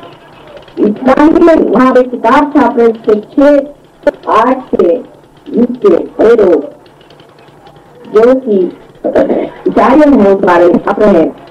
उसमें से उनके वाइस प्रीमियर जो है उनके बारे में भी छाप रहे हैं 6 लोग, और एक बड़े भारी वहाँ लेखक है उनके बारे में छाप रहे हैं, और एक मैं जो कि इटालियन नहीं हूँ मेरे बारे में भी किताब है। आज के देश में तो ये सब हो नहीं सकता। अभी टाइम्स ऑफ इंडिया वाले आ जाएंगे, वहां जाकर कुछ छाप देंगे कुछ न कुछ मेरे गलत। जैसे कि ये बड़े संरक्षक बैठे हुए हैं, जैसे मैं आपको नोचे ले रही हूँ और ये बड़े संभालने वाले हैं, और छोटी छोटी बात में सुलझ जाएंगे यहाँ से। इसलिए जरा किसी में ये आदत है, अब किसी के घर नहीं गए हो गए, अरे लीजिए आपका घर नहीं है तो मेरा ही घर है, तो दिमाग से मान मेरे घर आओ, मेरे घर आओ। जब तक ये मोहब्बत को बना रही है हिंदुस्तान में बहुत मेरे घर, ये कलेक्टिविटी के विरोध में बात है। मेरा कौन सा घर है, मैं जहाँ रह गई वही मेरा घर। मेरे घर आओ, मेरे घर आओ, सबको लगता मेरे घर आओ। ये मेरापन जब तक सीखेगा नहीं तब तक कलेक्टिविटी आपसे आए। ये मेरे बेटे, ये मेरे बच्चे, ये मेरे पति, ये मेरा घर, ये मेरी मोटर, इसमें मेरापन सीखे। ममत्व को छोड़ना है। ये अंधकार से अज्ञान से मनुष्य आता है, ये अज्ञान है, इस अज्ञान से दूर है। कलेक्टिविटी की खास चीज ये है कि आप दूसरों के वाइब्रेशन देख सकते हैं और अपने देख सकते हैं, लेकिन डिस्क्रिप्शन यह है कि आप किसी को बताइए नहीं कि दूसरे के वाइब्रेशन क्या करा। बंधन में रहिए, माँ के बंधन में रहिए, निर्विचारता में रहिए, तो आपको कोई नहीं पकड़ सकता। हमारे सामने कितना भी बड़ा भूत रख दीजिए, अगर हम नहीं चाहेंगे तो उसको कोई भी अधिकार ही नहीं है, उसमें कोई शक्ति नहीं जो कर सका। लेकिन हम अगर किसी को दयाद्र होकर उसका खींच ले तो खींच सकते, तो थोड़ी देर सफर कर लेते कोई बात। हम तो देखते हैं अपने शरीर को सिर्फ साक्षी से, तो जिसको वास्तव में सहयोगी और उचित इसका होना है उसको धीरे धीरे अपनी तरफ प्रकट करिए, अपनी तरफ। और बाह्य में ये देने, ये जो दोनों हाथ है यही कलेक्टिविटी है, क्योंकि यही ये अपनी यहाँ का जो प्लेक्सस है इसको सर्वाइकल प्लेक्सस कहते हैं। उसको अगर आपके हाथ में अगर वाइब्रेशन नहीं आ रहे हैं तो समझ आते हैं कि कलेक्टिविटी में कुछ कमी आ रही है। यहाँ विष्णु चक्र का जो पीठ है जो कि विराट का स्थान है, इस विराट को आप अगर घुमाए तो आपकी कलेक्टिविटी बढ़े। ठीक है,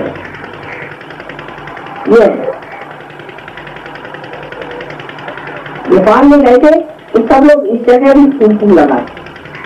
मैंने कहा यहाँ क्यों लगाते, पहले यहाँ तो हम लगाते हैं किसी के लिए और यहाँ लगाते हैं इस जगह। ये विराट का आप लोग जरा घुमाइए, इससे हल्का पा लगेगा। इस जगह ये विराट का,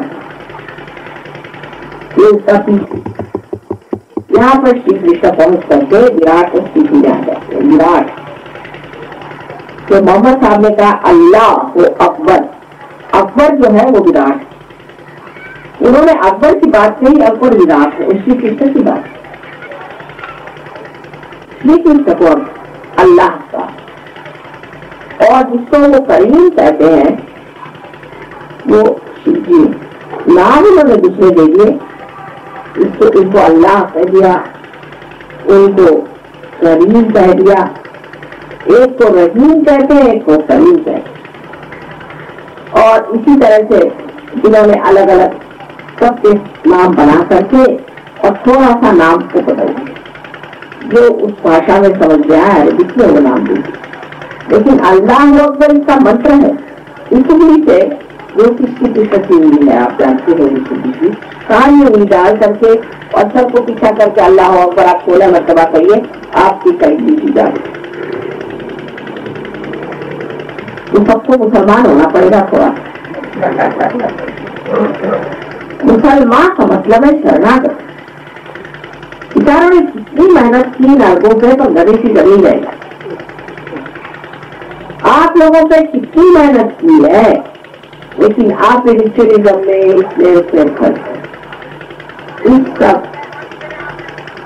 टीचर के विषय पे आपको कमल होना है। और कमल की विशेषता ये है कि सारी दुनिया को सुगंध पहुंचा।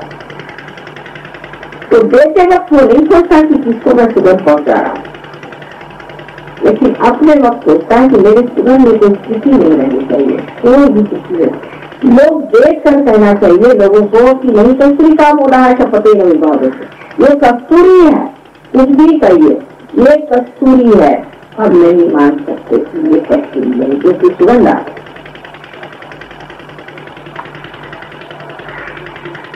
जिस आदमी में सुगंध है उसके लिए कसम लेने की क्या जरूरत है, वो सुगंध उसी सुगंध से लोग आपके पास आएंगे। भंवरा कितना दूर भी हो दौड़ के आना है, क्योंकि जब सुगंध आते हैं तो सब आपके पास आएंगे। और इस सुगंध को बनाए रखना तो अंतर योग से बहुत योग इस तरह से जुटा हुआ है कि आप कलेक्टिविटी में समझें और अपने को कलेक्टिव में बांध के रखें और कृपया सेंटर में आके सेंटर को बढ़ाएं। इसके बाहर रह करके अब आप बड़े आदमी हैं तो होंगे दुनिया परमात्मा के लिए, तो आप सब एक ही मुसलमानों से दूसरी बात सीख लेते। कोई राजा हो चाहे कुछ हो, जब नमाज पढ़ते हैं तो जिसको जहाँ जगह मिल जाएगी वहाँ वो खड़ा हो जाएगा। ये नहीं कि राजा के लिए कोई खास जरूरत कभी भी, चाहे कोई राजा हो चाहे भिखारी हो, सब एक लाइन में खड़े हुए। भिखारी पहले आ गया तो सामने लाइन में आ जाए, इसे सीखने के लिए उन्होंने रखा हुआ और वो हमसे सीखने की बात है। और अपने देश में तो जो ये माना जाता है कि ऊंचा और नीचा है, इसके लिए अत्यंत अनेक उदाहरण है। श्री कृष्ण ने जाके विधि के घर खाना खाया, इनको एक साथी के लड़के कर्ण कौन थे, एक साथी के लड़के कर्ण को तक उन्होंने इसका माना, विदुर जो कि शुद्ध जाति के उनके घर जाके खाना खाने के लिए दुर्योधन का नेवा त्यागो विदुर घर सागो खाए। क्यों खाए? ये सिखाने के लिए कि जो सहयोगी है वो योगी जन है, वो परमात्मा के दरबार के बैठे हुए वहाँ ऋषि मुनि है, उनसे बढ़ के कोई भी नहीं। पहले तो अपने यहाँ ऐसा नियम होता था कि कोई जब ऋषि मुनि आ जाए तो उनके आगे राजा उसके अलग हो जाए। शिवाजी के जमाने तक ये होता रहा, फिर उसके बाद पता नहीं हमारे यहाँ क्या होगा। शिवाजी राजा के पास रामदास स्वामी एक बार पूछे पहुंचे और उन्होंने कहा जय जय रघुवीर समर। जब पहुंचे तो शिवाजी ने चिट्ठी लिख करके उसने कहा कि महाराज ये सारी जो कुछ हमारी संपत्ति है, हमारी सत्ता है और हमारा साम्राज्य है, यही आपके झोली में हम डालते हैं और हम आपका देने के लिए। उसको पढ़ा देखा देरी से है, कहने की बात हम तो फकीर है, हम क्या देंगे तुमसे और तुम हमें क्या देंगे, फकीर को दे नहीं सकते तो फकीर आदमी है। लेकिन तुमने जो बात कही है सही है, तो ऐसा करो कि हमारी छाती जो होती है भगवे रंग की, इसका तुम झंडा बना दो। वही आज भगवा झंडा बना हुआ है। अर्थात उस झंडे के नीचे बहुत से अत्याचार कर रहे हैं जो पीछे, लेकिन उसके पीछे लोग श्री रामदास महाराजा थे, लेकिन तुकाराम के घर गए और उनके लिए सारे दुनिया भर के वस्त्र भूषण ले गए। उनकी पत्नी के पति बहुत टुकड़े कभी देखे नहीं कैसे भूषण, इसे में तुकाराम आए, ये छिप गए पीछे में, तो ये किसे दिया? अरे शिवाजी महाराज ने सब भेजा। कहने लगे देखो तुम मेरी पत्नी हो, अगर मैं राजा होता तो तुम ये पहनती को शोभा देता, अब तो मैं एक सर्वसाधारण खेतीहर हूँ और उसी तरह से तुम्हें रहना चाहिए। उनको तुम वापस शिवाजी राजा आए, उन्होंने अपनी पगड़ी उठा सकते उनको पैर से रखी, महाराज हम आपके आगे क्या दें। ऐसे शिवाजी महाराजा जैसे लोग हैं जो वाकई में बादशाह है, वही बादशाह को समझता। साधु संत तो बादशाह होती है, लेकिन उनको किसी चीज की कदर नहीं है, किसी चीज की दरकार नहीं। कहीं खिला दो सो गए, उनको क्या जरूरत है, कौन करने वाला है? हम तो अपने रानी पन में बैठे हुए हैं, रानी बैठे हुए, आप कौन हमें देने वाले? ये असली बादशाह है और इस बादशाह में आप भी उतरे, और जो बादशाह को समझते वो समझ ले कि बादशाह असल में यही है, असल ही को पाना है, और इसीलिए आने से आपकी कलेक्टिविटी जो है वो दूर होती है। एक दूसरे का दोष देखने से नहीं, एक दूसरे से प्रेम करने से, अच्छाई देखने से, आपस में भाईचारा करने से, भाई बंधन करने ये परमात्मा आप सबको सुखी दे। और इसका आनंद बहुत, कलेक्टिविटी का आनंद जो है सबसे ज्यादा मेरे लिए अगर कुछ करना है, आपस में बिल्कुल झगड़ा नहीं करो तो बात दिक्कत है, दारुण दिक्कत है। पर मैं सुनती हूँ कि किसी में बिगड़े, किसी में नाराज हो गए, कुछ बड़ा तो फिर मुझे बड़ा मेरे लिए अगर कुछ करना है, आपस में बहुत प्रेम करो। पत्नी है जाती मेरे सब बच्चे आपस में बहुत प्रेम से, सुख से, समझदारी से आप एक दूसरे का विचार रखते रहे, बड़ा ही सुंदर ऐसा हम लोग एक नवयुग तैयार करने वाले। परमात्मा आप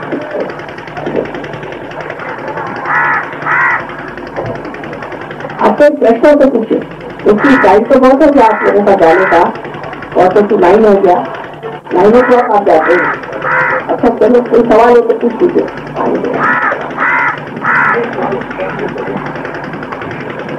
कोई प्रश्न तो पूछते ना चाहिए अभी, तो हमारे जाने बाद पूछने में फायदा क्या? उसी के बाद सब होता है। हाँ पूछो पूछिए।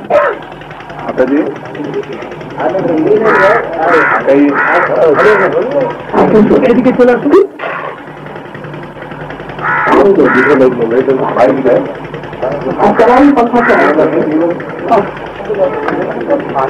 आप ऐसा करिए, जीत के दे दीजिए, मैं सुना बता देंगे। आप दे दीजिए, आप ऐसे सुना क्या ये रखी है, आप बैठ जाए, ये दिखे रहे बता दिखे हाँ कागज पर सीधे। अरे भाई सवाल पूछे करो सब कागज पर तो लाना थी। सत्यनारायण जी केजरीवाल, मैं त्रिशूल की तरह लेता हुआ हूँ, मादर का हूँ, आप मुझे मनी से जीतने का उपाय विधियां बताएं। आपको कैसे पता आप लड़के हैं? आपने सवाल पूछा इसके बीच में लगते हैं आप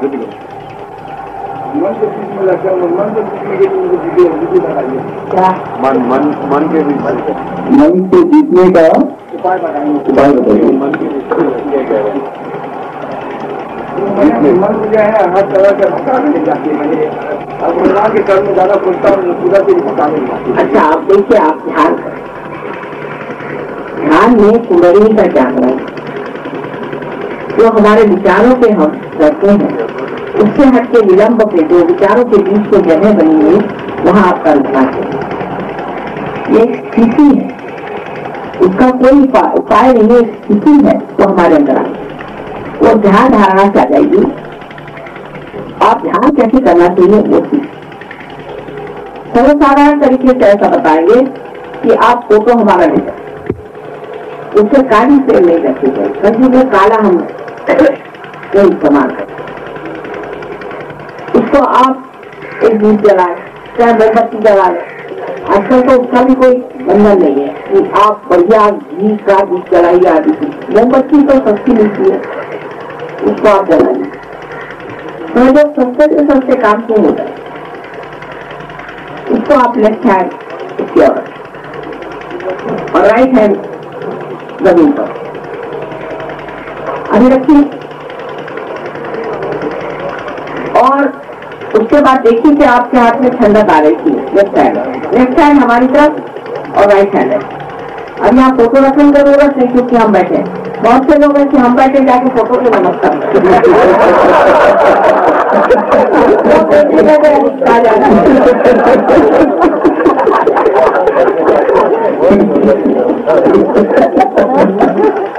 होता है ना, बहुत समझदार लोग हैं। तो अब लेफ्ट हैंड हमारे करके राइट हैंड जरूर, राइट हैंड जमीन पे रखने से ये जो माँ है ना, ये सब ठीक है, जिसको बड़ा नमस्कार कर लेते हैं, बहुत बढ़िया चीज है। नमस्कार। अब हाथ रखिए, अब कहना चित्र हम यहाँ पर देखो खटखट कर नीचे जाए।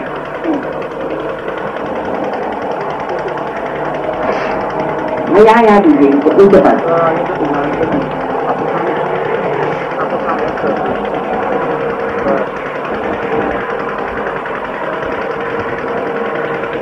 अब देखिए आ रहे हाथ से आ रहे मन नहीं आ रहा तो देखिए ऐसे काम कर रहा है।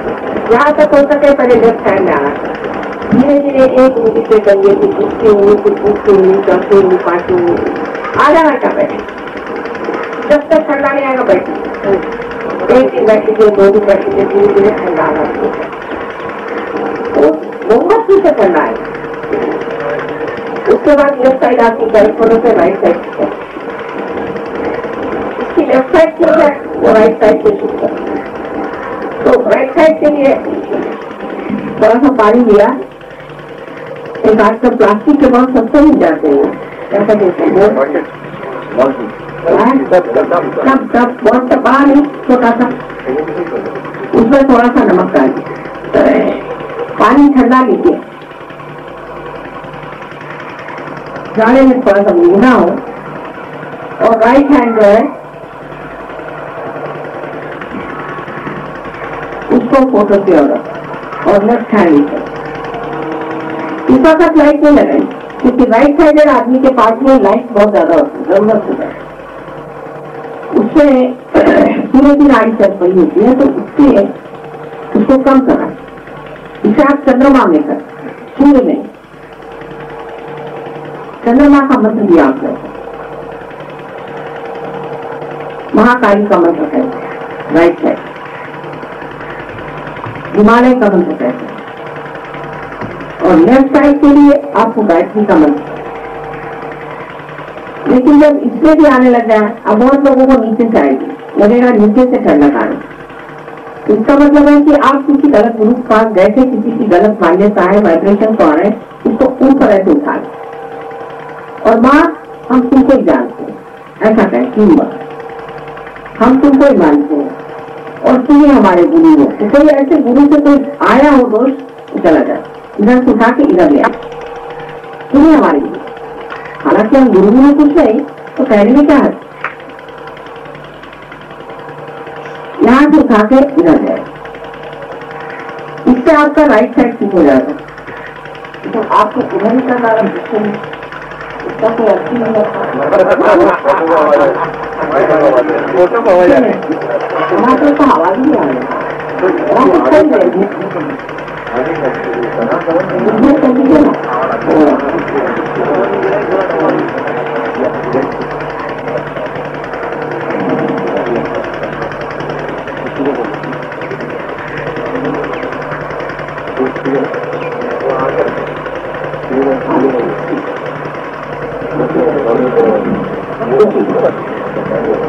और उसके बाद आप दोनों हाथ को और आप बीच जलाए और पानी दिए, इस वक्त आपको दोनों हाथ। रोज शाम को आप अगर 5 मिनट कर जाए तो सारा काम बड़ा आराम। खुश हो जाएगी काम कर रहे हैं। जैसे हम खाना नहीं छोड़ते ऐसे इसे करना ही चाहिए, क्योंकि यही ध्यान उसका सवेरे के टाइम 5 बजे करके तो देखो सामने थोड़ी देर 5 मिनट को ध्यान करिए। ये कहें कि माँ मुझे आप सामूहिक चेतना दो, मुझे आप निशान समाधि दो। ऐसा कहने से जो आप हुक्म करिएगा वो हम करें। अगर आपके हाथ में तक माँ मेरे हाथ में आएगी, माँ मेरे घर में आएगी, यहाँ भी कहिएगा वहाँ हम आपके कोई रिश्तेदार बीमार है तो बस कह दीजिए माँ मेरी फलाने रिश्तेदार बीमार है, अच्छा आदमी शरीर है, आप उनको ठीक करें। जो भी कहना चाहे आप जब सेवक है और आपको बस किसी परेशानी हो रही है उसका नाम यही लिख दीजिए, झूठ। और ऐसे ऐसे बंधन 1, 2 और ये प्यार के बंधन है, प्यार की शक्ति। उस प्यार की शक्ति में ऐसी कमालात है कि जो आदमी आपके ऊपर डंडा लेकर के आने वाला था वो हार लेके आ जाए। आप करके देखिए मुझको क्योंकि आज तक हमने प्यार की शक्ति इस्तेमाल नहीं करी, तुम द्वेष की करिए। अब प्यार की शक्ति तो इस्तेमाल करके देखिए, इसका उपयोग बहुत जबरदस्त। तो बस इस तरह से माँ माँ माँ माँ 3 बार कर लीजिए, माँ माँ माँ माँ, माता जी माता जी माता जी, बस माता जी को मान लिया हो। इस तरह से करने से आप ध्यान में करिए। फिर सेंटर में आना ही चाहिए, चाहे कुछ हो। बहाने खोजने के शुरू में आदत लगा दी, जैसे शराब खाने में पहले आदत लगाने में लोग देर के लिए जाते, जब आदत लग जाती तो शराब खाना नहीं छूटता है। ऐसे ये जो परमात्मा का देव का दरबार है ये भी नहीं छूटेगा, आपको मजा ही नहीं आएगा। उसके बाद में आपके दोस्त ही बदल जाएंगे, आपकी बातचीत बदल जाएगा, आप सहयोग की बात करें और कोई बाकी नहीं कर, मजा ही नहीं आने वाला। क्योंकि जब अमृत मिल जाए तो बहुत लंबी बातें छोड़िए, ऐसा लगेगा बेकार बर्बाद अपनी जिंदगी करिए आपने। हमारा सब दोस्त बदल जाएगा, बदल जाए आपको मजा ही नहीं। और आपके चरित्र से ही लोग प्रभावित होंगे और देखेंगे कुछ नहीं एक मुंह को इस तरह का ग्लो आ जाता है, आया ही हुआ उसको देखते लोग मौसम पा जाते हैं। जैसे लंदन जैसे शहर में और सहयोगी आते हैं एयरपोर्ट पे तो लोग देखते रहते कि इनकी शक्लें कैसी बनी है, इतना होगा मुंह साफ चमक उठे एक जैसे कि कमल के फूल के जैसी आवाज, वो सब ये रंग है ऐसा ही रंग उनके मुंह को छाया रहता है। सब लोग कहते हैं ये कहा कि ये कौन सी चीज आ रही। आपके व्यक्तित्व से लोग प्रभावित होकर जाएंगे और किसी चीज होगा। और शायद और लोगों जैसे आप भी उलझते रहे तो वो लोग आपको मानेंगे। आप शांत होकर के कहें देखिए भाई इसमें ऐसी बात है ऐसी। प्रश्न एक साथ एक दूसरे से रिलेटेड हैं सारे प्रश्न। अच्छा तो एक ही में बता What will be our attitude for the rest of the day? Whether we shall be able to keep up the consciousness. और शाम को खत्म होता ही है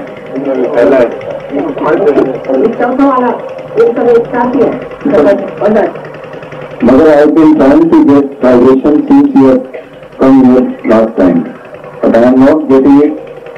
I can't practice much because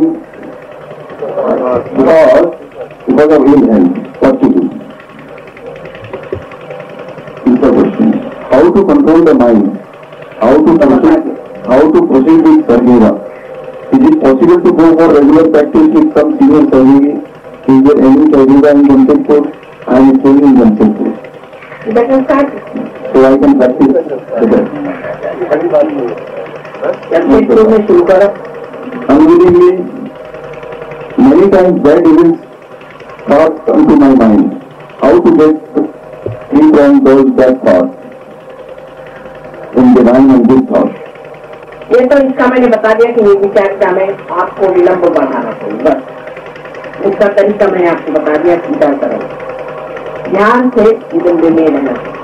फिर एक और प्रैक्टिस करेंगे कि हर एक चीज के और देखते वक्त साक्षी स्वरूप होकर ये विचार, जैसे ये हार अब इसके ऊपर नजर पड़ी तो कोई ये सोचेगा कि भाई ये कहाँ से लाए, इतने पैसे से लाए होंगे, ये किससे लाए होंगे, दुनिया भर के विचार खराब भी आ सकते हैं।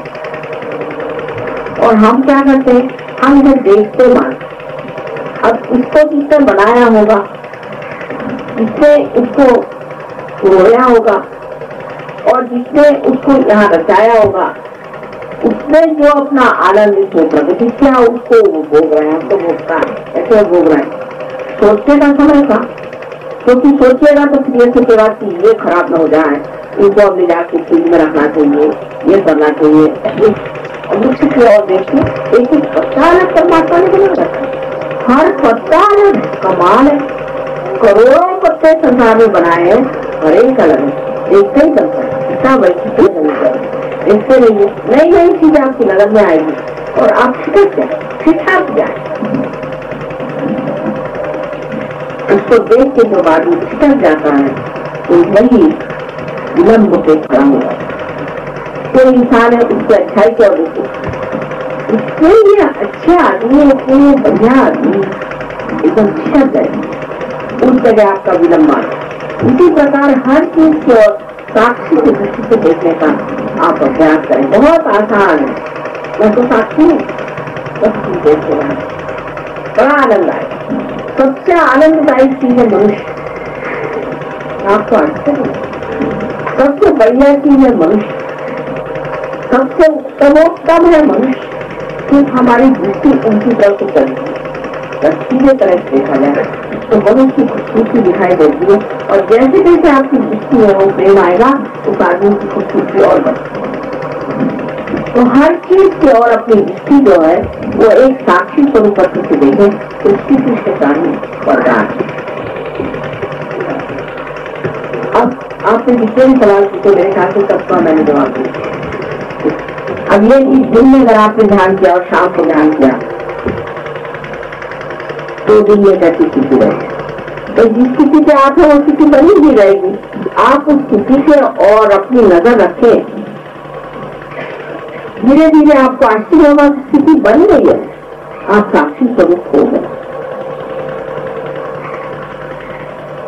एक वो स्थिति है, स्टेट है, जैसे कि अब दही है, अब दही से मक्खन बन गया, अब मक्खन से दही थोड़ी बनने वाला, मक्खन बन गया तो बन गया। ऐसे ही आप मक्खन बन गए, मजा उठाइए। वो स्थिति है, वो स्थिति प्राप्त होते ही वो हो जाता। कैसे क्या करने का हम ध्यान करें।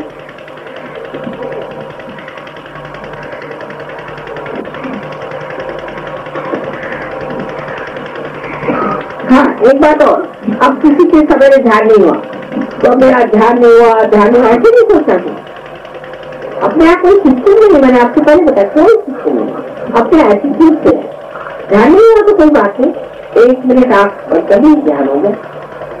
तो लोग 4-4 घंटे, अरे बाप रे बाप, इतना टाइम का देखा, एक 5 मिनट बहुत, 4 घंटे का ध्यान सहयोग में नहीं करना, तो काम कब करिएगा। तो ऐसा हुआ मशीन बना बना कर रखी और सब्जी वहां पर, मशीन का काम है वो तो करना है, तो मशीन बनाई किस चीज को, पर हम काम कर रहे हैं ये भावना तो नहीं चाहिए, नहीं तो आप थक जाएंगे, बीमारियां हो जाएंगी। तो कुछ भी नहीं कर रहे, ऐसा हो रहा है, अपने आप बन रहा है, कब बन आएगा, ये स्थिति ठीक है।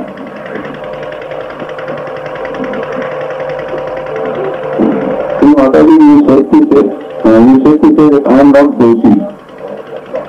When you turn it next, how we suppose to have stopped what will happen?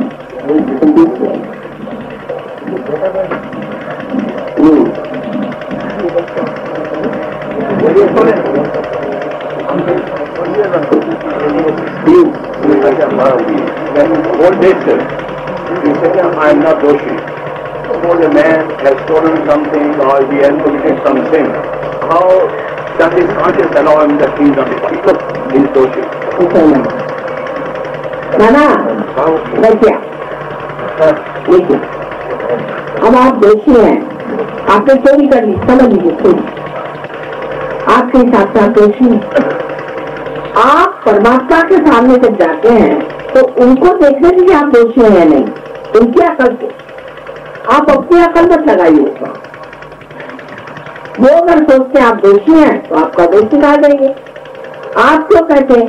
कोई ऐसा होता है आदमी जाके डॉक्टर साहब का मैं मेरा कैंसर है, तो कैंसर हो गया, ऐसे नहीं कहते हो गया होगा कैंसर, वो जाके डॉक्टर से कहेगा देखो मुझे कैंसर हो या नहीं, मुझे तो लगता नहीं, तब यही कहेगा। इसी प्रकार परमात्मा के सामने जाके आपको वहाँ बोलाने के मैं तो दोषी, मैं तो ऐसा हूँ, भगवान कैसे जाओ, उनको पसंद नहीं आती ना बात। ये सही बात तो मैं ये बता रही भगवान की बात, भगवान की तरफ से भी तो बोलना पड़ता है। उनका ऐसे लोग पसंद नहीं आते जो राजनीति आते। वल्लभाचार्य एक बार गए सूरदास जी से मिले, सूरदास जी वल्लभाचार्य अवकरण है, आप तो जानते हैं वल्लभाचार्य को, जो कि जिन्होंने वैष्णव धर्म स्थापन किया, अच्छा छापा है। तो सूरदास जी को कहते काहे गिरियावत हो, वो तो गिरियाने से बने और बात हो गई, क्या होते बैठे? अरे परमात्मा के सामने बैठे हो क्या?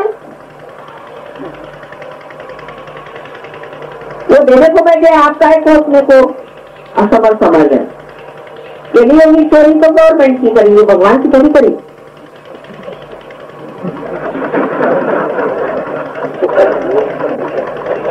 भगवान का थोड़ी गवर्नमेंट है। इसका मतलब नहीं कि मैं चोरी करना सिखाते हूँ, सब छूट जाएगा। माता जी आपने कल कहा था कि जब शेर किसी को खाता है तो उसको पाप या पुण्य का एहसास नहीं होता। क्या ऐसे ही इवेंट तो जब शेर खाता है तो उसे भी तकलीफ होती है या नहीं? यदि होती है तो यह न्याय नहीं है क्या? हम लोगों को बड़ी गलत फहमी है। हिरण को उसकी अवेयरनेस है, जो इंसान की अवेयरनेस है, ह्यूमन अवेयरनेस से हमको तकलीफ और जो मानसिक परेशानियां पीड़ा होती है, इसकी अवेयरनेस जानवरों को नहीं। इस पर बहुत एक्सपेरिमेंट हुए हैं और अब एक्सपेरिमेंट से ये बात सिद्ध हो गई कि उनकी अवेयरनेस और ह्यूमन अवेयरनेस में बड़ा अंतर। जैसे कि अभी एक जाल वॉटसन करके एक महाशय है, उन्होंने सुपर नेचर करके किताब लिखी हुई है। हालांकि बहक गए, थोड़े थोड़े बहक जाते हैं, पर तो जो बात ये एक बदरिया थी, उसका बच्चा बीमार था तो परेशान रही, वो चिपकी गई, लेकिन जैसे वो बच्चा मर गया उसको छोड़ के चली गई। तो मतलब नहीं, उसके बाद रोना पीटना सब खत्म, जैसे बेटा मर गया ना अब खत्म, अब फायदा क्या रोना चल। पर अपने यहाँ जब तक जिंदा रहेगा तब तक तो कोई नहीं रहेगा, कोई पूछेगा भी नहीं किधर बैठे। जब मर गया तो सारे दुनिया से लोग आ जाएंगे, अरे बाप ये कहाँ से आ गए। हम जहाँ लंदन में रहते थे, एक साहब मर गए तो किसी को पता नहीं चला, 1 महीने तक मरे पड़े रहे। तो उनके यहाँ फिर वो जो भूत वाला जाता तो उसने देखा कि इतनी बोतलें इकट्ठी हो गई है तो ये मर गया कि क्या, तो खबर करी तो पता हुआ मरे पड़े हुए महीने भर से। लास्ट में चिट्ठी डेट लिखी थी उसे 1 महीना हो, उनके बच्चे हैं, बच्चों के बच्चे हैं, उनके पोते हैं। बाद में देखा कि उनका इतना बड़ा कंपाउंड था, सब लोगों से मर गया और सब लोग शोक मनाने लगे। क्या फायदा? तो जानवर की अवेयरनेस और हमारी अवेयरनेस। अब हम हिरण के बारे में बहुत परेशान हैं, पर दूसरा जो पास में इंसान बैठा है उसको नहीं जानते कि उसको हम दिखा देते।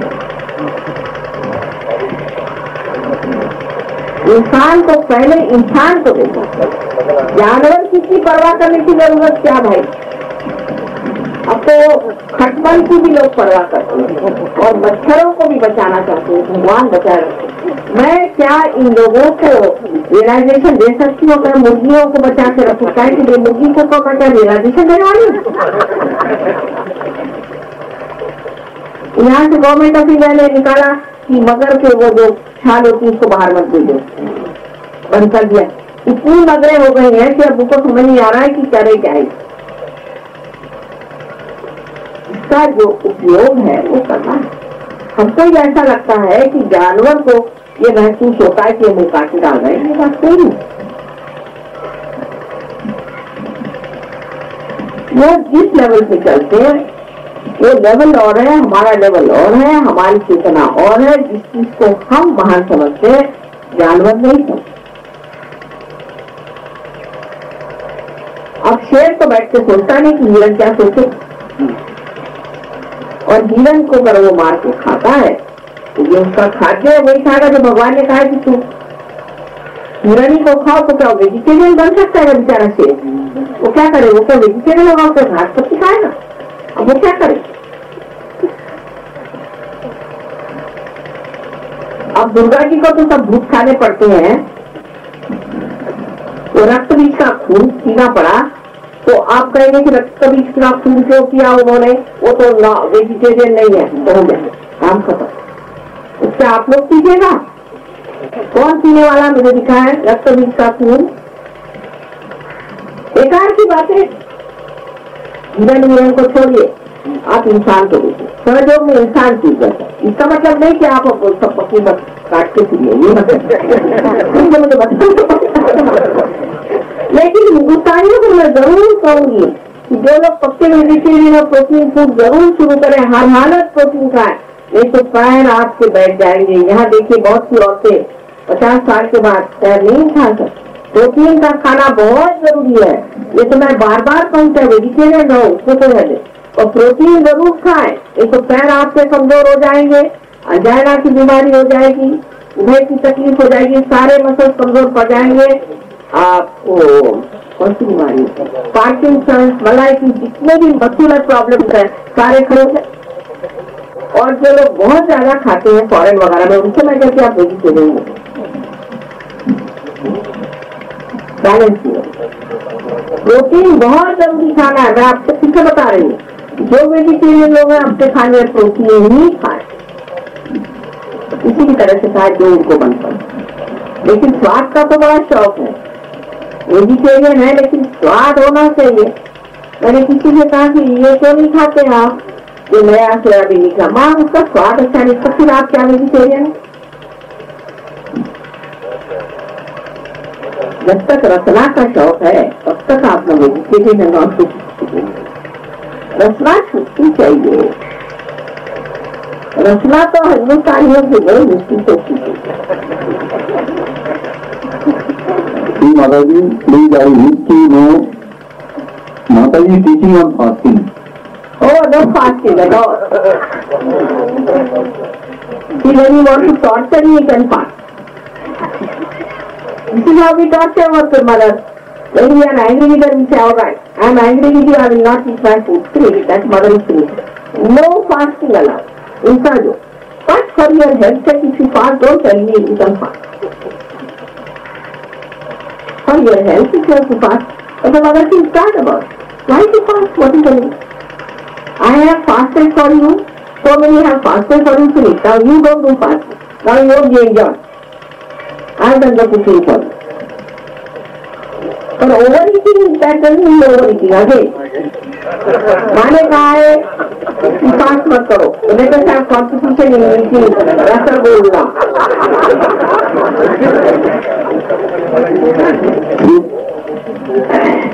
श्री माता जी, क्रोध को जीतने का उपाय बताएं।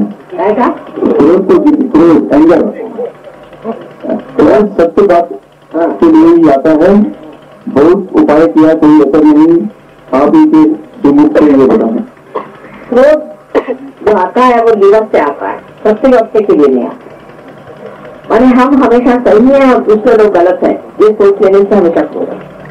अब वो क्रोध करते करते जमते जमते जमते बमगोला बन जाता है, और जैसे ही कोई आया बात में पूछे उससे बड़ा जाता है, और हम उसको फिर जस्टिफाई करते हैं इसलिए मुझे क्रोध आया था, ये सही बात थी।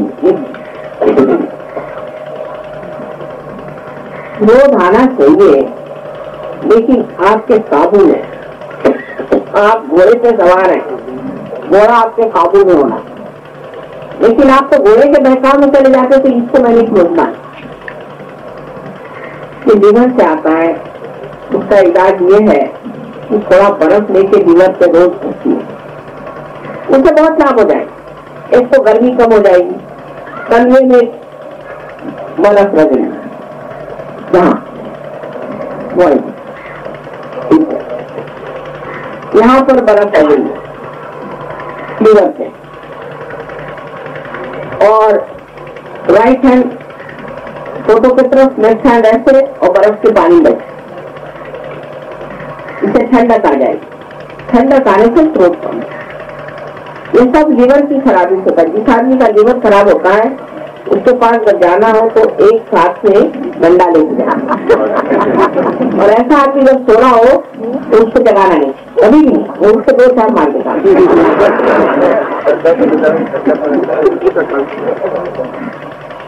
तो जब लीवर खराब होता है तो आदमी को बड़ा सोच है।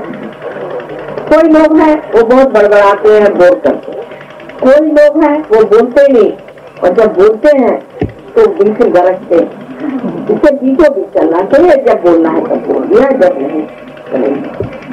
तो क्रोध का इलाज लीवर से होता है। लीवर को ठीक करने के लिए एक B50 पैसे वो लीजिए, उससे गर्मी होती है, और दूसरा उससे बर्फ रखे, इससे आपकी सर्दी ठीक हो जाएगी, बुखार ठीक हो जाएगा।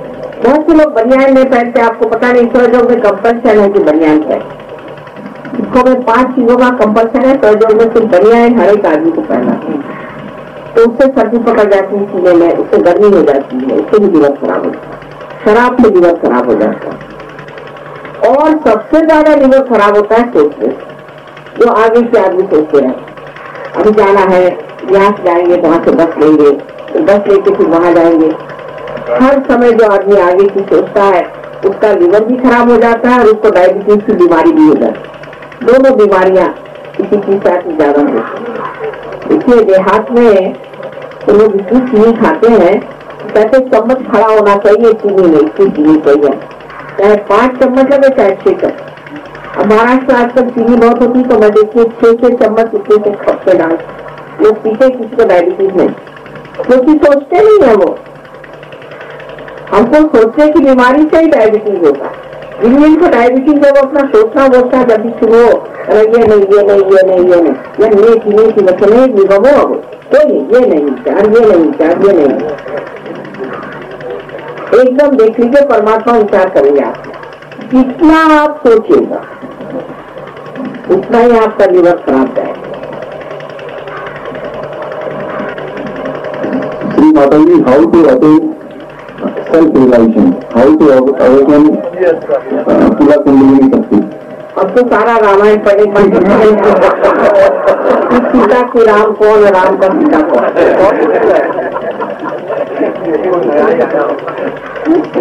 उनका लिखने चार भी नहीं रहा। श्री माता जी, क्या सहयोग सही करने से सब बीमारियां दूर हो जाती है और डॉक्टर के पास जाने की जरूरत नहीं? ना, कोई जरूरत। देखिए ये नहीं, कुछ बीमारियां ऐसी थी, जैसे मैंने कहा कैटरैक्ट है, जो कोई चीज मर गई है उसको तो निकालना पड़ता है, उसको भी डॉक्टर के पास जाए, बहुत सी चीजों को ले जाना चाहिए, पर डॉक्टर का सवाल ही नहीं उठता। अगर आप सहयोग करते आपको बीमारी नहीं होगी तो डॉक्टर का सवाल क्यों करो? क्या आपको डॉक्टरों का भी विचार हिरणों जैसा आ जाता है? ये लोग भूखे मर जाएंगे, ये नहीं मरने वाले। हम लोग किससे सहयोगी है? कम से कम हमारी तो तंदुरुस्ती अच्छी है, उनको थोड़ा सी फुर्सत की जरूरत है, करने दीजिए।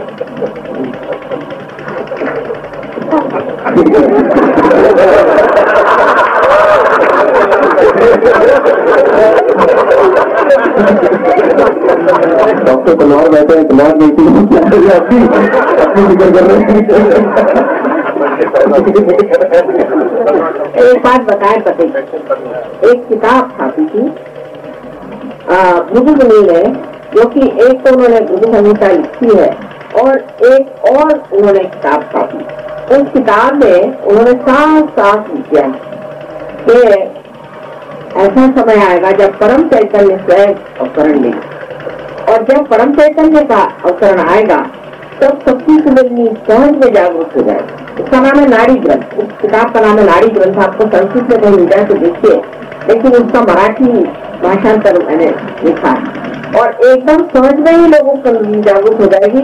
और उसमें यह भी लिखा है कि कोई रुग्णालय की जगह नहीं रहेगी, माने ये सीधे अस्पताल की जरूरत नहीं है उन लोगों को।